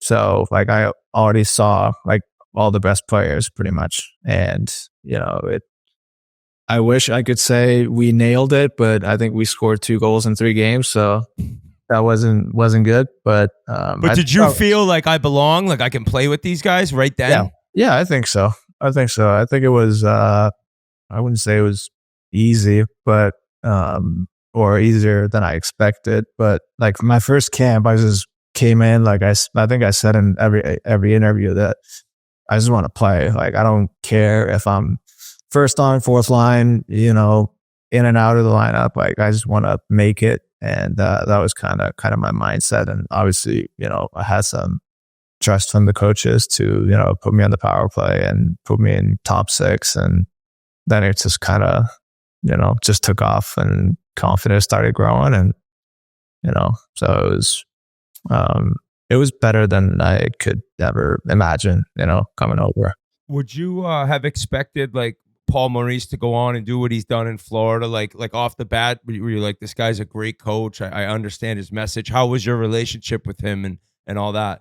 No, I think it was good. I think he's, you know, obviously took him a while to get his first cup, but I think he's a really good coach and he knows what he's doing. And I think as a young guy, I think he was tough when he needed to be, and he still kind of gave me the freedom to do my stuff, even as a young guy. Like, yeah, obviously there's, you know, times where you know, fuck up, but that's just being a young guy in this league. And but he was very good about that. Like, it's not like if I had a turnover, like I'm not going to play the rest of the game. Like it was never like that. So he was very good about that. So I think that was helpful that I had a coach like that to begin with, who you know, had to trust and who was just confident that, you know, I could do great things. And So it was a lot of thanks goes to him for sure. Yeah, I was just going to ask you more about like just coming in the league. You look at that roster, like you guys had some studs and some characters, guys like Buff, Blake Wheeler, and even like guy like Josh Morrison. I think he came. Do you guys come in the same year? I think he started playing like full time around that time, like with the team. But yeah, we had some characters in that team. Like I was probably there for when Buff threw Kaner's tracksuito. No, that was the year before. Okay, all right. Damn, goddamn. I missed that, but yeah, I was. There was a lot of good guys. Like one of my favorite guys ever I'd played with. I sat with Chris Thorburn. I played with Thorby. He was my junior captain. Yeah, so he was awesome. Like he's still probably like top 3 my favorite teammates I've ever had. So he kind of took me under his wing a little bit, and kind of he didn't teach me how to shoot, unfortunately, but he could teach me other stuff. He makes business nose look normal. Oh, he's got a snout an on him. Absolute toucan Sam on him. It's crazy. So I played animal. junior with him. When I played junior with him, he wouldn't even swear. Like he was like Shane Doan. He prepared me for Shane Doan. He'd be like, "Freg." No swear words. I was shocked. That was kind of the first great leadership, of course. Going back to early in your career, it's been pretty documented you were a big gamer. Like you loved the Fortnite and all this stuff. How excessive did it get? Like how many hours a week were you playing? It got pretty interesting at times. There's been actually I wanted to bring this up. There's been some talks that I was buying TVs on the road. I just lie. I just saw that article. That's not true. That's not true. I did that one time with the Ehlers, and that was so funny. Guys were on the plane when we flew back from Winnipeg the other night. They're like, they saw the article. They're like, "Is this true? Like, did you do that?" I'm like, "No. Like, I'm not crazy. I'm not stupid." And I think it said too that I had the equipment guys or something to go buy me TVs. I'm like, no, like I'm not, that's fake news, fake allegations, rumor boys. Yeah, that's bullshit. But whatever. We thought you were Allen Iverson buying just new clothes every road trip, but yours was TVs. Leave it for the maid. Gaming. Yeah, no, that's not my jam. But whatever. People talk whatever they talk anyway, so that's fine. I wanted to guys ask, and they have a suitcase, and it's like a suitcase, and you open it, and it's a TV screen with the. I've seen. He's like, I own the company. He's like, I brought that, not just the TV. I wish.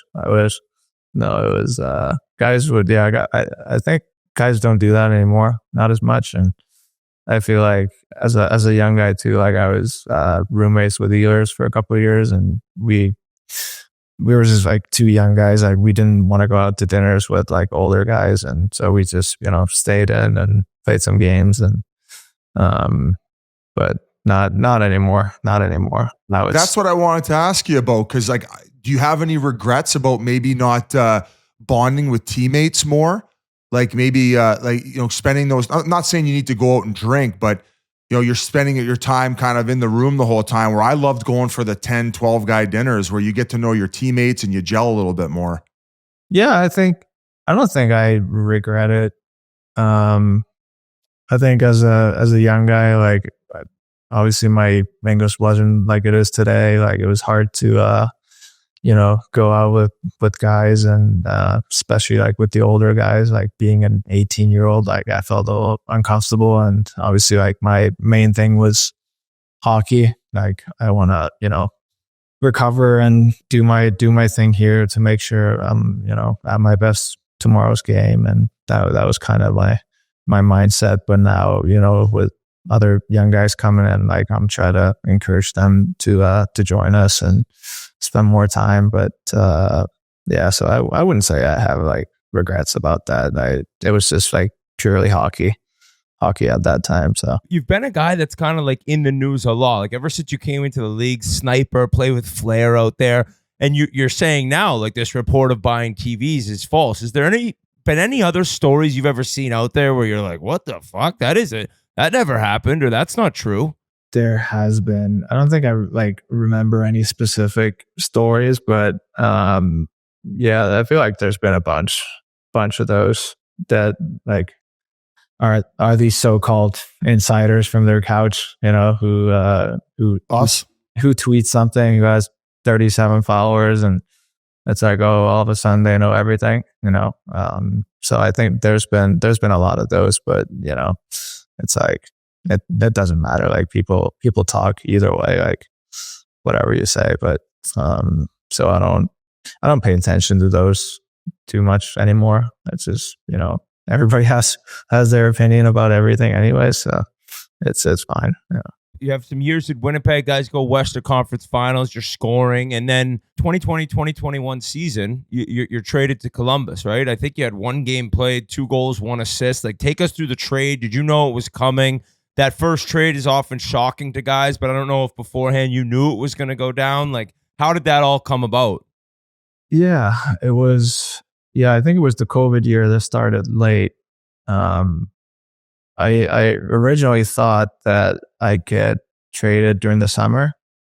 Why did you think that? There was some talks, and we kind of wanted to change the scenery a little bit, just to, you know, try out somewhere else. Hopefully get some like bigger opportunities and stuff like that. And then you know, nothing happened, and camp started and season started. So I figured like, okay, I'm not gonna get traded anymore, then at least not yet. And then I played 1 game. I think I strained my oblique. I was out for a couple months, and then it was just like one random morning we were stretching with the Finnish guys before the skate, and then our like team management guy comes in. He's like, the GM wants to see you. So I knew right away, like I'm gone. Like, wow. He's not gonna come talk to me for like no other reason right now. And then I just had a meeting with him and Paul, and they said, yeah, I'm going to Columbus. And even though I kind of knew, you know, it was something I wanted, and I knew it was going to happen eventually, and it was still kind of a shock at the time to hear, you know, you're going somewhere else and your flight leaves at night, so go home and, you know, pack up your whole place. Pretty much. So it was definitely a little bit of a shock for a 21-year-old to I was actually living with one of my best friends at the time, and you know, just moving to another country by myself. It was a little bit scary at the time, but you know, that's kind of how it went down a little bit. And also, just looking back on your Winnipeg days, I think you played back-to-back All-Star games. Like, was that one of the other highlights of your time there? Like, did you get to like, you know, connect or bond with anyone at the All-Star games, or you were like, holy shit, I used to fucking watch this guy growing up? Like, maybe Ovi was there. Did you get a chance to chat with him? Yeah, I was actually got my first year we had the All-Star game, and I think it was in LA, and got there. I think he was sitting next to Kaner in the locker room, which was like the coolest thing ever. Like, I was asking everybody for sticks and, you know, jerseys. And I think the other guy I was sitting with was Ryan Suter. And now, like, up to this day, every time we're on the ice, like, he always tells me like, oh, your like laces are open and stuff like that. Like, he's joking with me. So that was pretty cool. But yeah, that was really cool experience, like getting to meet Ovi and, you know, all the other superstars. Like, I was just, as an 18-year-old, I was like, Jesus Christ, like this is awesome. I want to do this more. You kind of touched on him earlier. I was just going to ask quickly, what's your favorite Dustin Byfuglien story? Oh, favorite Buff story. Too many to remember? There's a lot of good ones. What would be my favorite? He's like an urban legend. People ask us. It's just like every time we're like flying home, like he's having his beers in the back, just sitting by himself. And then, you know, as an 18-year-old, you're looking at him, and then it was the funniest shit at the time. At the end of the flight attendants, they come like offer cookies and stuff. And they go to Buff. It's like, you want cookies? He's like, no, I can't. I'm driving. I'm like, Classic dad joke. I'm like, hey, just this entire flight. Like, what do you think? I don't think I even got it at the time, but no, I thought that was pretty funny. But Was it not that surprising that like, not, I shouldn't say that, but when he retired, could you see that coming, or was it as shocking to you as it was to so many others? I was there. We had, like still have like the skates before camp where, most guys are skating together. And I think he was doing like treatment or something. And then they were saying, "Hey, Buff, like be here tomorrow at 9 or something." And he's like, "No, I won't come back." And they're like, "Okay, like we'll see you tomorrow." And then I haven't seen him after that. You haven't seen him since? Yeah. No. Just didn't show up. Everybody was kind of like laughing, like, "Okay, yeah, like, we'll see you tomorrow." And then I never saw him after that. Could he light up a room when he walked in the room? Where like, was he just this presence? Yeah, no, I think he was kind of like in his own bubble, like minding his own business, like it wasn't like he was, talking the whole time, or like he didn't light up the room in that sense, but you could definitely sense like when he walks in and like, the floor is shaking when he's walking in, like you can't miss it. But yeah, he definitely had his presence set for sure. I couldn't believe that his skates would stay in the rivets just based on his sheer size. Like he was what, like 270 at his max. Like when he was showing up, that was probably his lightest. If I had to say, honestly. Hey, but he moved unbelievable. Would Paul like be like, "Hey, bud, come on here," or he didn't say shit? I don't think anybody said anything. Like he kind of, I don't know if he had his own rules, but no, he would. But for a guy that size, like he's like naturally the strongest guy I've ever seen. Like you've seen those videos, like from our playoff runs, like he's just grabbing two guys and just pulling them out of piles, and it was nuts. I'm like, and I don't think I saw him like work out once, probably, but he was just naturally so strong and so gifted. The goat. And, like the way he was moving, like 270. I'm like, if I was 270, I can't even get up from the couch. But no, it was impressive. The craziest thing, or when I first saw like what he was and what he could do, was remember he bodied Pronger in the Cup Finals. Yep. They went in the corner and like just never saw Pronger get bodied. You're like, what the fuck just happened? But I guess you talk about all the hits Buff threw. Has there ever been a time in your career when you just got lit up? Like, what's the hardest hit you've ever taken if you've taken a big one? It was my first year. It was we played in Buffalo, and Jake McCabe just absolutely put me in the body bag. I remember getting a backhand pass from Shifes, and then my next memory is waking up in the room after that, and in between, nothing. I have no clue what happened. I got to YouTube this hit right now. Yeah, so that was interesting. That was kind of like welcome to the league, little kid moment, and yeah. Another character you've came in contact with, Torts. He was your coach for a hot minute in Columbus. Now, did you have any infamous blow-ups with him? Like, was there ever anything? I don't remember anything in particular, like going like in the media or anything, but like I'm sure you guys had your words. Yeah, it was interesting. I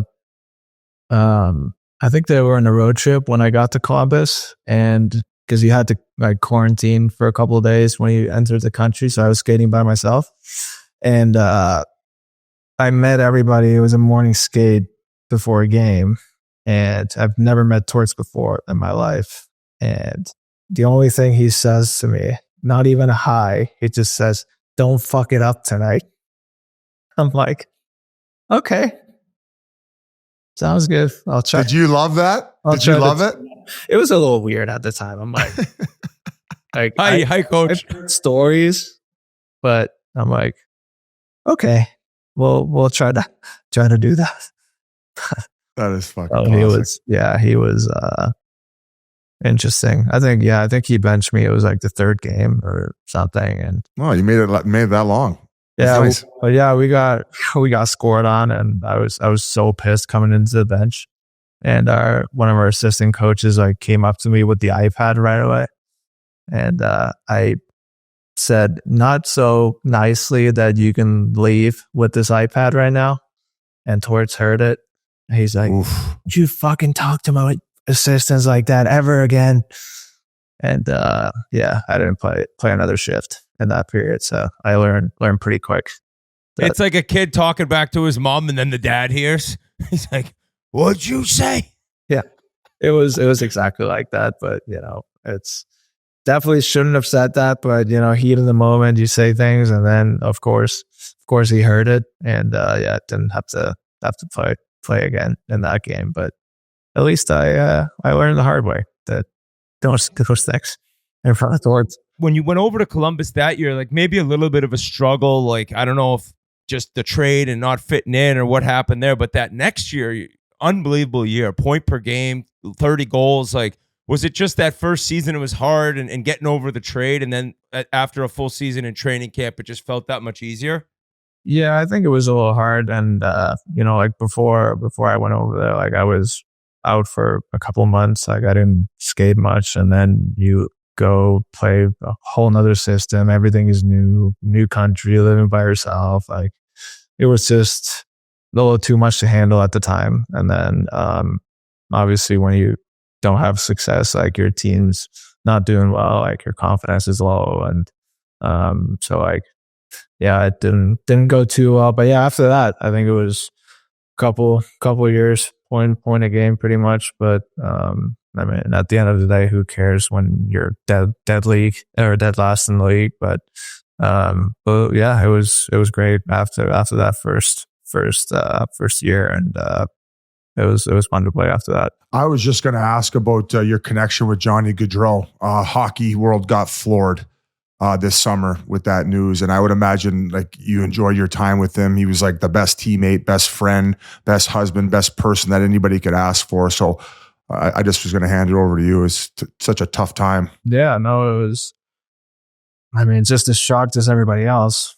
Like, I didn't want to believe it when you open Twitter and you see something like that. And obviously, you know, most guys played longer with him than I did, but like I was, you know, sitting next to him in the locker room and sitting next to him on the plane playing cards, and so kind of got to know him, not as well as some of the other guys, but yeah, it was just, I mean, both of them, like I don't know, it's still like hard to imagine that, you know, you won't see him play ever again or do anything else, like, and just feel for the families. Like it was just so awful. Like I can't even imagine how they're doing. And but just like everybody else, just try to support him as well as we can, and you know, just keep both their, you know, legacies going. And but yeah, it was shocking, to say the least. You've been kind of open recently about like your mental health, and I believe you started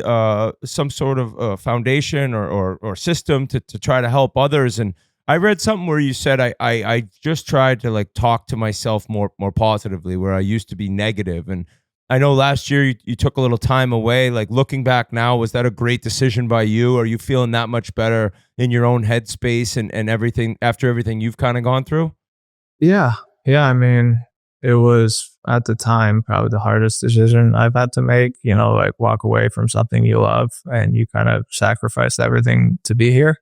Yeah. And then, you know, because of your own struggles, you got to leave that behind for a little bit. Or at the time, I didn't know for how long. I didn't know if I was going to play again.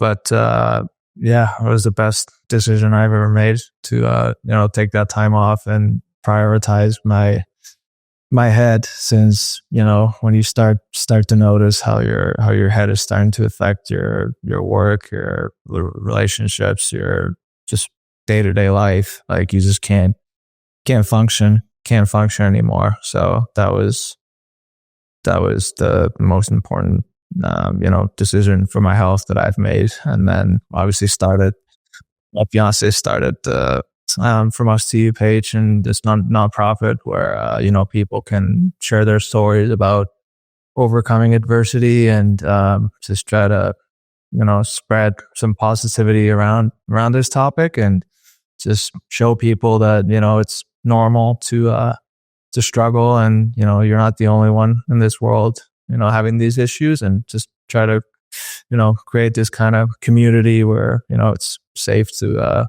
share these stories, and, you know, hopefully you can come in and something relates to you and you find some help from that. So that's been really passionate about. So you were actually like in such a tough spot mentally that when you took the step away, you weren't even sure if you'd ever play again, huh?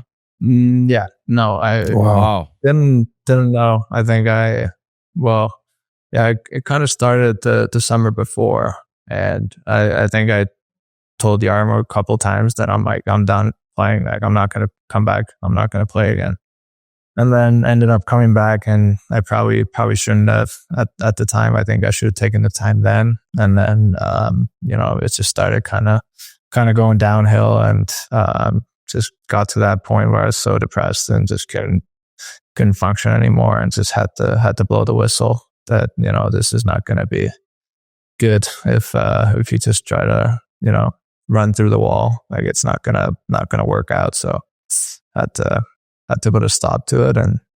But now, you know, happier than ever, and happy to be playing again, and overall healthy. So it's been great. Oh, good for you. Yeah. Congratulations. Like, do you feel comfortable sharing with maybe like along that break, maybe like some tools that you developed in order to like combat it? Like, was it just kind of getting it off your chest and talking to somebody, or like that has to obviously be like some skills that are developed to combat it to avoid it moving forward, right? Yeah. I think it's, you know, like, I've been, you know, seeing a therapist 3 times a week for the last like year and a half about. And I don't think it's necessarily like, I think I've just kind of learned how to like view things. Like, I always kind of looked at like things that, you know, like the cliche, like, is the glass half empty or half full? I was always the half empty guy. But now I'm just trying to always think positively and not always go to the negative, and kind of learn how to just deal with things. Like, you know, life's life, and, you know, shit's gonna happen. But I think it's just how you react and how you react to things, and just try to have a positive mindset. And, you know, things are gonna work out. Like, it might not feel like that in the moment, you know, when you're going through something, but I think, you know, I genuinely believe that, you know, everything happens for a reason, and there's a reason for every struggle you're going through. And I think it'll be easier to see later when you're, you know, past that stuff. So that's kind of what I learned from that. It's great to hear, because like we've had guys on before bring it up, and it takes a lot to come out and like talk about it. So I think, like Biz mentioned, you can't just start thinking positive. It actually takes work that it sounds like you've put in. So good for you. And I'm guessing like getting to Montreal, new start, feeling better about yourself, and then having the crowd like love you even before you played, like that only makes it a little bit easier to just enjoy like the game you love again. Yeah, no, absolutely. And like I said in an interview before too, like, you know, like, we're working so hard to get back, you know, to get back to playing, get back to loving coming to the rink. And then right away, something bad happens. If, like I said, like, if that happened a year and a half ago, I don't think I could have gone over that injury. But now, you know, we had some cries for a couple of days at home. Like, we're gonna dial it in. We're gonna do the rehab, and we're gonna come back, you know, greater than ever. And but yeah, like, this whole city and whole organization, everybody here has been so supportive, and it just gave me the juice to come back even quicker, and just like makes you want to come back to play in front of these fans and play with these guys. Like, it's just so special over here. And we talked about Finland and your country, and now like Four Nations is coming up. Like, how excited are you for that in Montreal and Boston? Like, who are you looking forward to possibly playing with? I guess you said you've played with Hintz growing up. Like, could he be a possible center for you? Like, have you thought at all about it, or is it more kind of day to day with Montreal right now? I think it's more day to day. But that was, actually during my break when I wasn't playing last year. Like, that was that and the Olympics was something I was really looking forward to and kind of wanted to. I was like, if I'm gonna play another year, another 2 years, like who cares? But like I wanna leave on a high note. Like I don't want to leave like this. Like I wanna do all these things. Like never got to play in the Olympics. Like I want to play in the Four Nations. And now that I got invited, which I wasn't sure if I was going to, since I hadn't played a game in a year at that point. But they had all their confidence that I'll be good for the team at that point. And but I think there's just so many good players on that team. Like Barkey's one of my best friends. Like I've played with him in a couple tournaments, and I mean, we got Mikko, we got Aho, we got Hintz, like all Crazy forward group.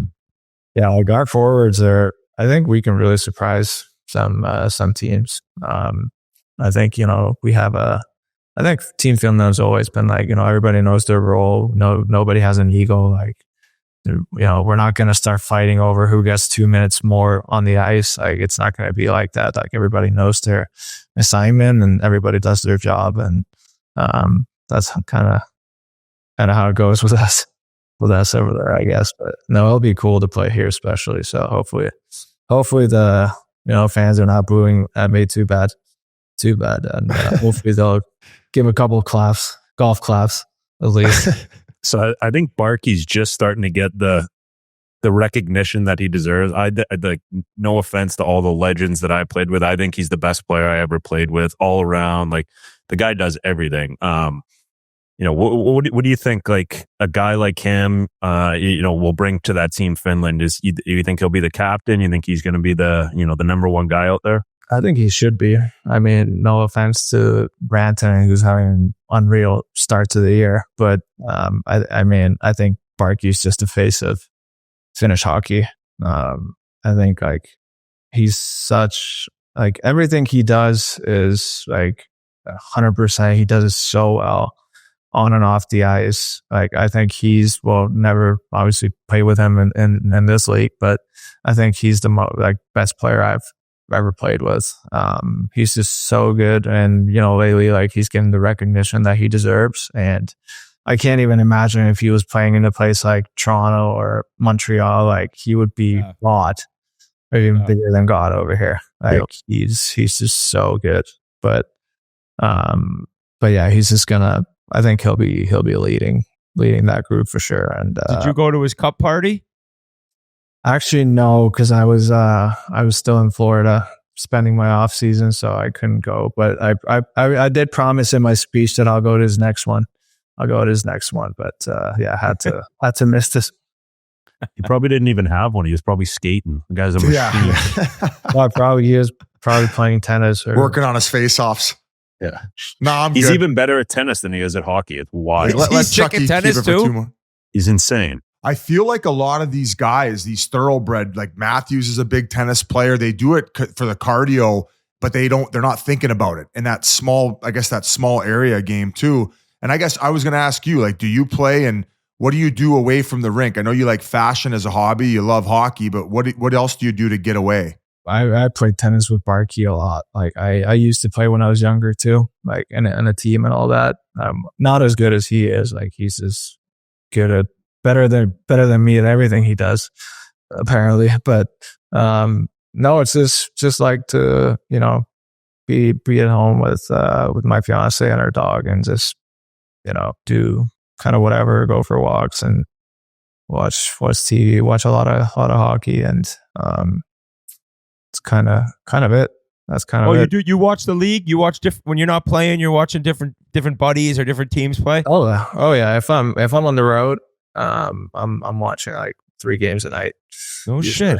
Yeah. If it works out well, because some game starts at 7, then there's 9 o'clock, 11 o'clock. Like I'll be watching hockey all night pretty much. We should bring you on as an analyst too. If you're watching that much hockey, yeah, who do you like? I wouldn't go that far yet.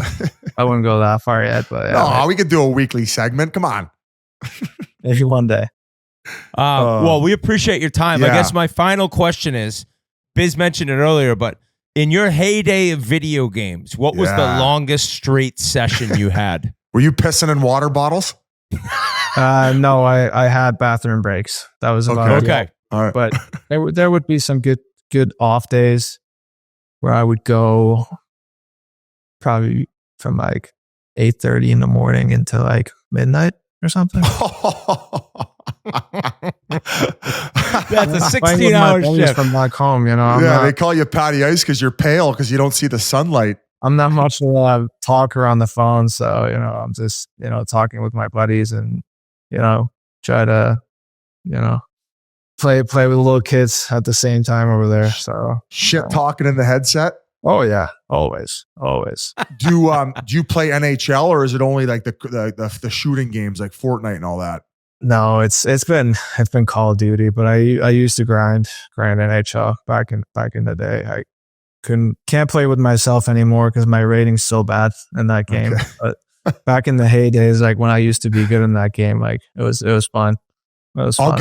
I'll call my buddies at EA. I'll get them to bump you to a 99 if you want to keep playing. They should. For this interview and your time. Yeah. Ken Hughes is like, no. He's gonna be playing all day. Well, hey Patrick, it's been a pleasure talking to you. Biz, are you good? I was just gonna say thank you so much for your time, and we like to see the players happy and in a good zone, and we had Duchesne on recently too, and he was vulnerable about his struggles and his and mental health stuff. So I think it's big, and I think it resonates through the league, and we appreciate you and your time, buddy. We'll be rooting for you, just not at the Four Nations.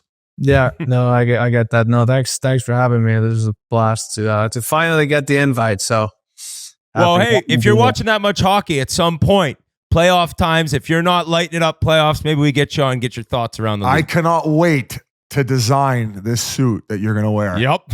Like you're gonna look like the figure skating movie Blades of Glory. Oh, we're gonna put that to shame. Those outfits. That works for me. Patty Ice. We'll talk Brought to you soon, by buddy. Pink Whitney. Absolutely. Thanks, guys. Thank you so much to Patrik Laine. It's been so cool seeing him come back and just rip those one-timers on the power play. And it was a bummer when the news broke that he had that injury and was going to miss the start of the year. And buddy, since he's came back, he's been on fire. That team's been on fire. The Bell Center's rocking, and I'd love to see the Canadians make a push to the playoffs. So we appreciate him coming on. Mark-Edward Vlasic has a bone to pick with the NHL boys. The San Jose Sharks blue liner strongly believes that there should be an annual award to honor the league's best defensive defenseman. He said, I hope down the road they give out 2 trophies to defensemen. He told that to San Jose Hockey Now's Sheng Peng. I think it's absolutely absurd. They deserve it.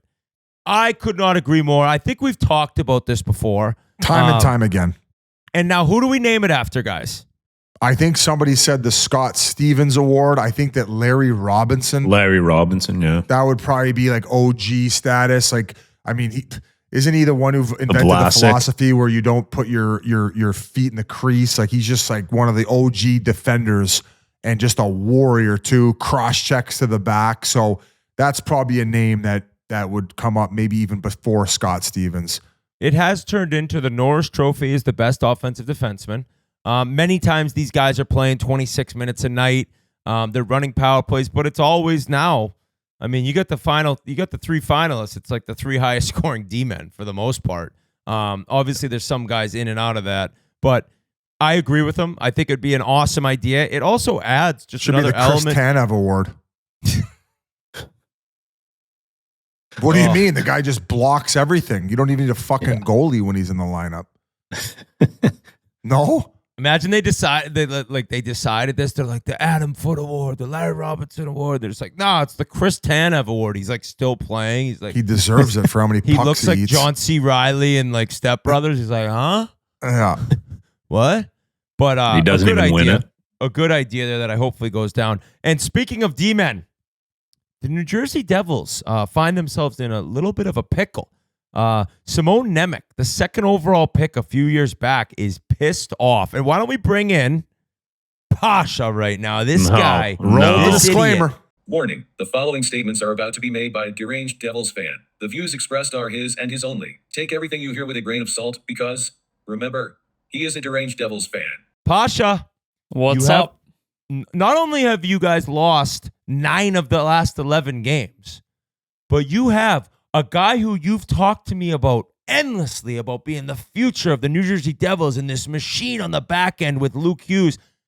He's pissed off, buddy. He's furious. He's not nearly as pissed off as people think. I got to have a word with Memesy. This quote board, the second sentence in that interview was like 400 words later than the first sentence, and the interview was in a different language. This is the most overblown, lost in translation quote ever. Is he unhappy he's in the A? Yes, but like they made it seem like, oh, I need to get traded, this and that. It's extremely overblown. He's not going anywhere. It was in a different language. Everyone needs to calm down. I would think he'd be happy, though, considering he's not in the Devils locker room, given the toxicity and the losing atmosphere of how bad they've been playing. Disaster. They're below 500 since I bought that fucking hat. I might throw it in the fucking dumpster. Yep, please do. I'll pay you a lot of money. I would pay you a lot of money to throw it in the dumpster. Bring the Jesper Bratt voodoo doll out. Stick some pins in it. Let's get the juju changed up here. I'll bring it out. Pasha, I want to know, because where does he fit in? All right, because you got Dougie Hamilton, and you just signed what's his name from Carolina? Pesci.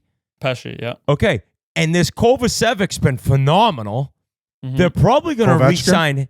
They're probably going to re-sign him. Like, I understand Nemec being like, wait a minute, like, where do I fit in on this? I'm the second overall pick. Yeah, that's a fair question. Listen, I think there's some rumblings of people saying, oh, Kovacevic, he's having such a great season. Like, is this sustainable? Are you going to be overpaying him? Yeah, you. No, I think we should keep him. I'm saying I think he can maintain this level. Listen, I think Dougie's tenure with the Devils has another year. Wow, he's already getting off of Dougie Hamilton. I'm not off the Dougie train. I think the team needs him right now. I think he's very valuable, offensively speaking. Defensively, he's a little bit different. But I think sort of he'll kind of take over that Dougie role, whether it's in a year or two or whatever, and he's going to have to be patient. And wow, he only has one more year, huh? Who, Dougie? Oh, no. I'm looking at 26, 27. So he has 3 more seasons, Hamilton. Yeah, so I could just see keep Hamilton. Nemec in the minors till he's done. Yeah, I would do that. Hey, we got a spot on the Gargoyles. No, I could see Nemec coming up, playing his offside, them kind of making it work until they get rid of Hamilton with maybe a year or two left on his deal. What's the alternative? Trade him for a bag of pucks? No. The alternative is you could still get. I understand. I get what you're saying. You're trading from the AHL. You're not getting what you could, but buddy, they got Seamus Casey. No, I think you trade Casey. I think Nemec is going to be more. Yeah, I think you trade Casey. I think sort of you have that dynamo and Luke Hughes and that, the really offensive guy. I think Nemec is more of a well-rounded sort of, just like stay at home, but can still be mobile. If they're going to trade somebody, they should probably shake it up right now. So would you recommend trading that Casey now to kind of get something prepared for this playoff run? Yeah, I would 100% You think be now fine is with the that. window? It's starting now? Yeah, the window. Yeah, the time to win is now. No more shit for the future. I don't care about that. Trade that big 6'6" D-man or whatever, the Russian guy they drafted when we were in Vegas. The time to win is now. I think, the roster needs 2 things mainly. They need a third-line center, especially with Holla hurt right now. It's really exposing their bottom 6 depth, which is weird because in the first month, it was only their bottom 6 lighting it up. And then they need a top 6 scoring winger. I've talked about Alex Tuck, talked about a McCann. Something I was thinking about today, I would actually love, since they're doing a fire sale, Ricky Rax out of Pittsburgh, Raquel, I think would be a nice Buddy, time. He's been on fire. He's been on fire. Yeah, Ricky but if they can Rax. retain something, I'm fine with paying, a decent price for him. So they need a top 6 sniper winger and a third line center, and that'll sort of remedy a lot of So the you problems. wouldn't do Simon Nemec 1-for-1 for JT Miller? Not a chance in hell. Not a chance in hell. See, that's where That's you the lose. stupidest That's thing. crazy to me. I wouldn't trade a 20-year-old guy you're going to have for the next 15 years for You a just told me you 32-year-old. need a third-line center. No, you're going to I have him told for you you're gonna 12 get a years because he's second going to be in line the center. minors for 3. No, I'd trade Casey for a lot less. Nemec's value is way higher.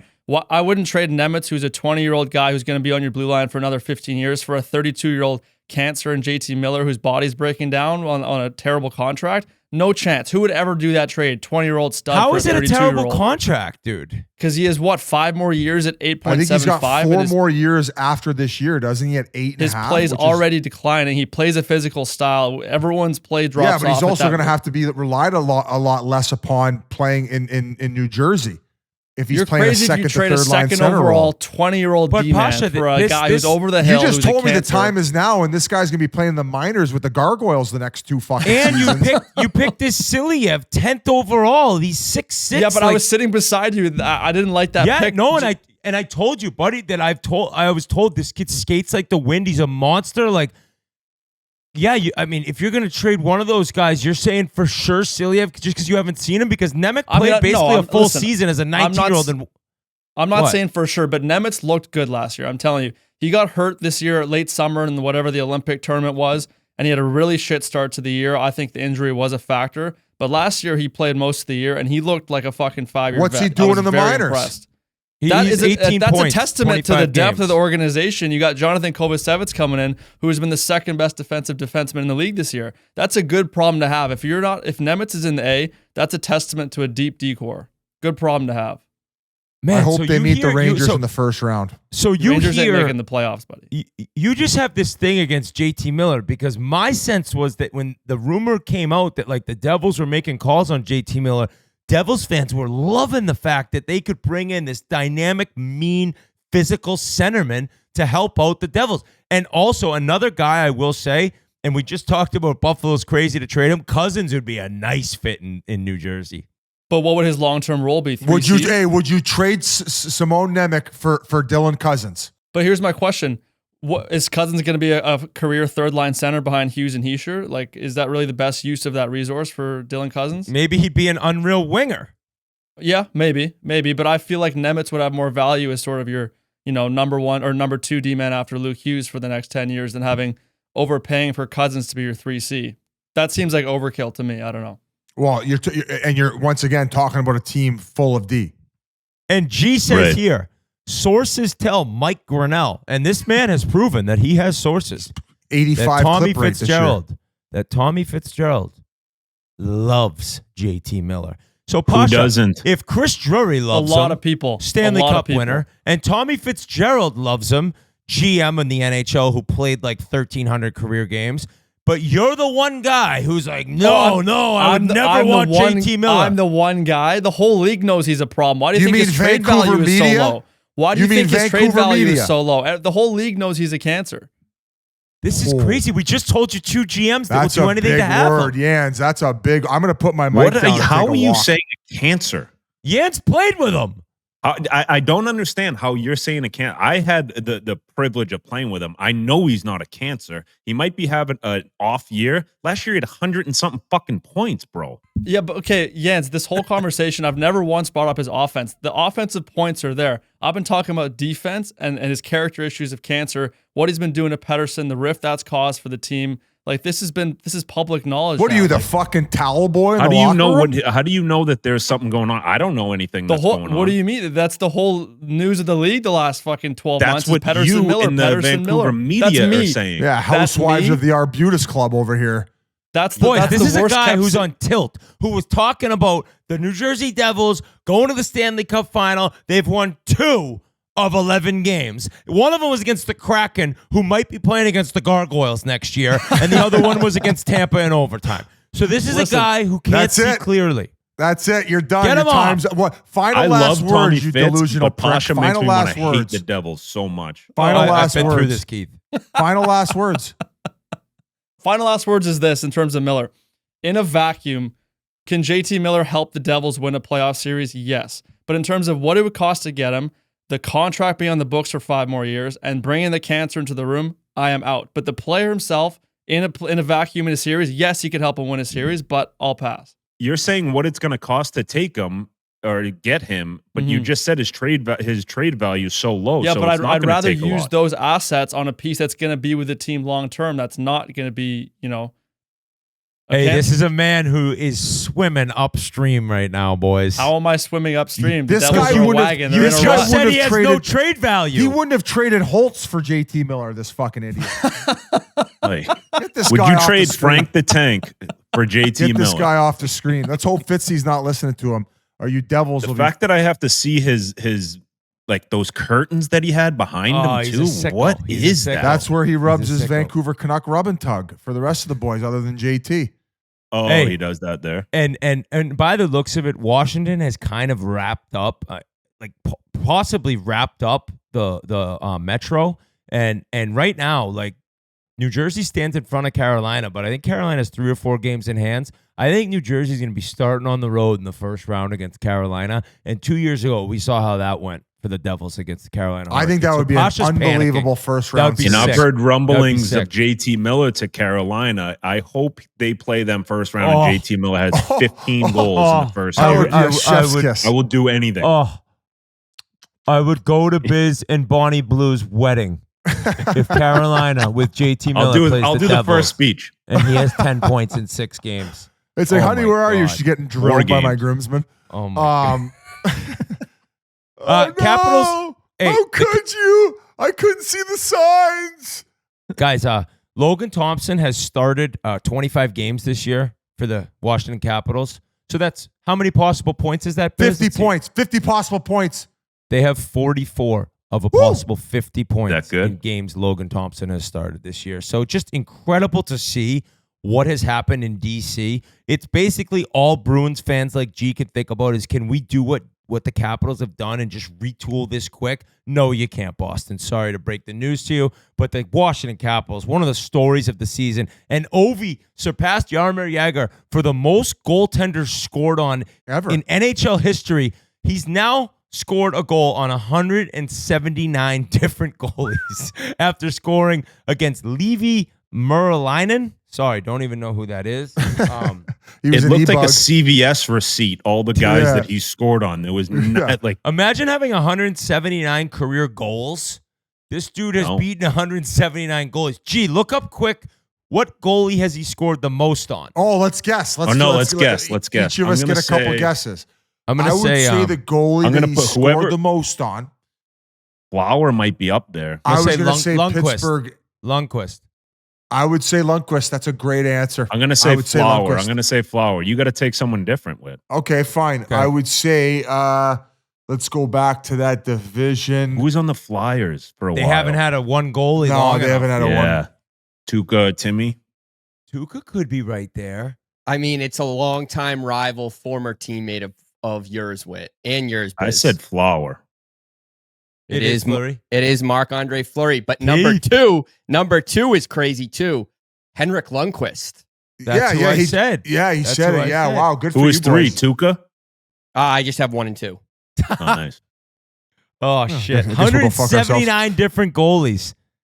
You got to think, Incredible. though, that a lot of those guys, like, they're looking back at their career and they're like, Ovi sniped one on me. It's kind of like cool in a way. Yeah, I don't think do it on you want to be purpose. number 1 on the list. Although number 1 and number 2 are going to be in the Hall of Fame. You got to imagine when he's one away from breaking the record, that next goalie is going to want to be the one that he scores on. I know, but wouldn't you want to be the one, Biz, when he's got the Gretzky record tied and you rob him with your glove to not get beat by it? Point up at Wayne. I got you, Wayne. Then he tucks one next period on you. Oh, shit. Yeah, I don't think you want. No, it's I like, think it's I'd like rather in let it in. baseball. In baseball, you don't want to be the guy to, you want to be the guy to break up a no hitter. Nobody's going to remember the fucking glove save before he broke it. You're going to be a trivia question because you got scored on. You want to go down in the history books or do you want to flash the leather? I want to flash the leather, baby. Flash the I wanna leather, flash Biz. the leather. Late in the third. I'd rather eat Bonnie Blue's box.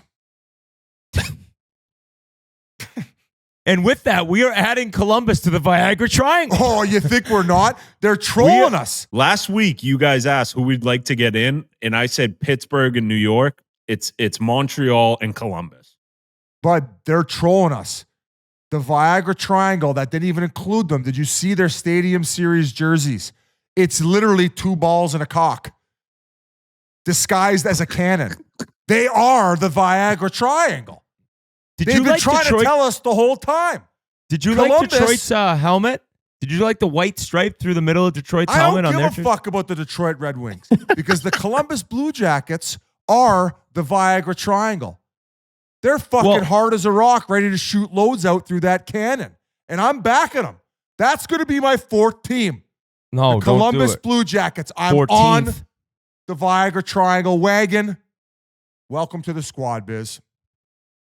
I just think that the story of Columbus and they were written off as just gonna be nothing this year.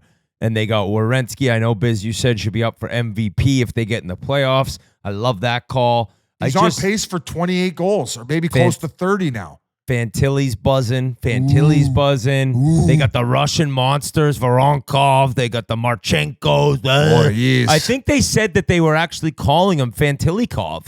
So I think that Columbus Andrei and those fans Fantillikov. get those guys in the playoffs. Get them in.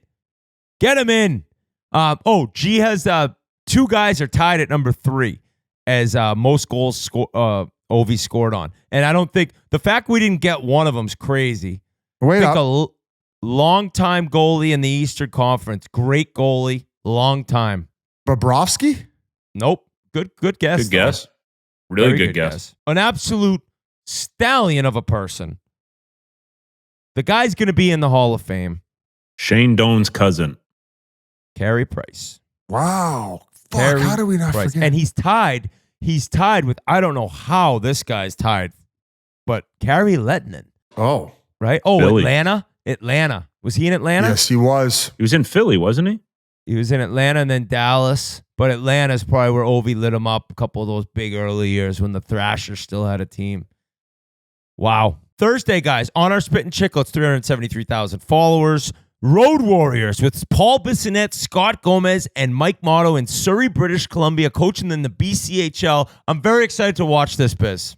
I had a blast of a day, and they run a tight ship there, and you're going to see some funny stuff. But ultimately, Gomez was a little bit bored, and I'm so happy he picked up coaching because he's a great coach, and those boys he's got there follow every word that he says, and it's great to see. So excited to see everybody, or excited to hear everybody's feedback from enjoying the piece, and that'll be on our Spittin Chiclets YouTube channel, dropping Thursday at what time? Noon. 12 Eastern, 9 a.m. in British Columbia, where I'm sure the boys from Surrey will be watching. Remembering the day that Paul Bissonnette came in and was supposed to talk to the team about winning battles and getting loose pucks and scoring on the power play, but instead brought up Bonnie Blues. Race to 1,000 kills in one day. What an opportunity for those kids to get to play for Mike Motto, NHL Unreal. guy, awesome guy, knows the game so well. And Scott Gomez, you're 17, 18 years old. Is there a better duo that you could go and play for to better your career? It's story. amazing that- Gomez has the memory like Gretzky. Like he remembers everything. I don't know if you were on the podcast at the time, Jans, but every time he walks in the room, they have to stand up and salute him, like it's the army. Stop. Buddy, I thought they were fucking around with me. So you'll see that in the video, and also just to allude to your point about how much hockey smarts you're getting from him being your coach. Like he emphasizes a lot of the teaching that Adam Oates does, where he breaks down the video and explains to them where to expose ice in the offensive zone, where to make plays, where to avoid. Like, hey, don't bring it to your backhand here. You're losing that split second, and that lane closes off. So the little details in which he's teaching on the offensive side. And Mike Motto, a guy who won a Stanley Cup with the New Jersey Devils, who was a notorious shutdown defensive defense. I don't think he did. He never won a Stanley Cup there? No. Oh, fuck. I thought Won he a won Hobie cup. Baker, though, in college. Oh. Hobie Baker winner. Oh, okay. Well, I guess I'll shut the fuck up then. I thought he won a Stanley Cup. He might. Did he go on a run with them? Was he on that team that went? I think they went to the finals, actually. The year, 01? I don't think he was there in 01. Was he? No. Maybe I'm when they making all lost this. the No, Avalanche. he never went. He never went to the Oh. finals of the Devils. Eh. No. Maybe we could Keep take going, that out. Biz. Maybe we can keep it. Keep going. Great Yeah. guy, Keep though. going. All-time Awesome. guy. Yeah. Awesome guy. To finish off, I want to give a big congratulations to my brother Colin and his wife Claire. They had a baby girl, Rosemary Ellen Whitney. So Ryder, Wyatt, Cal, and my brother Sean's son Liam, they have a new cousin, Rosemary, and my mom, the wonderful Sue Whitney, has a granddaughter. She had 3 boys of her own. I had 3 boys. My brother Sean had a boy, and now there is a baby Whitney girl. So congratulations to Colin and Claire. They live in Nashville. They're very excited. Super pumped for them. And with that, boys, great show. Great show. I don't really have much I Hey, love else. catching see up you with boys you in a guys. few days. Yes. Do I have anything else here? Oh, crazy thing. I don't know if this guy's messing with me. He said, if you want to know what's going on in youth hockey in Toronto, there are parents putting earpieces in their child so that they can talk to them during the games. And I'm The parent should what? be suspended for He life. sent a picture of a kid with like something on his helmet that looks like. And now I don't know if I'm completely getting fooled, but if your kid's playing, No, you're it's a talking thing. and you're putting a. I was actually going to do it with all the big deal selects. We were going to put just to bark orders at them, but I guess to not win a considering game they're, instead of just win you're one. shunning it. We're not going to do that then, I guess. If you're putting in an earpiece in your child to talk to them during a youth hockey game, you need to be admitted into a mental institution right this minute. Don't do things like that. That is insane, and your child is absolutely headed towards a disaster of a life if he has an earpiece in his ear at 8 years old skating around in a mite hockey game. So we'll end that. That's I guess Game Notes can bring that up again, because I'm sure Merles has dealt with the madness before as he coached youth hockey for a little bit. But I love you guys. I love you listeners. Thank you so much. Have a wonderful week. Love you guys. Have a great week.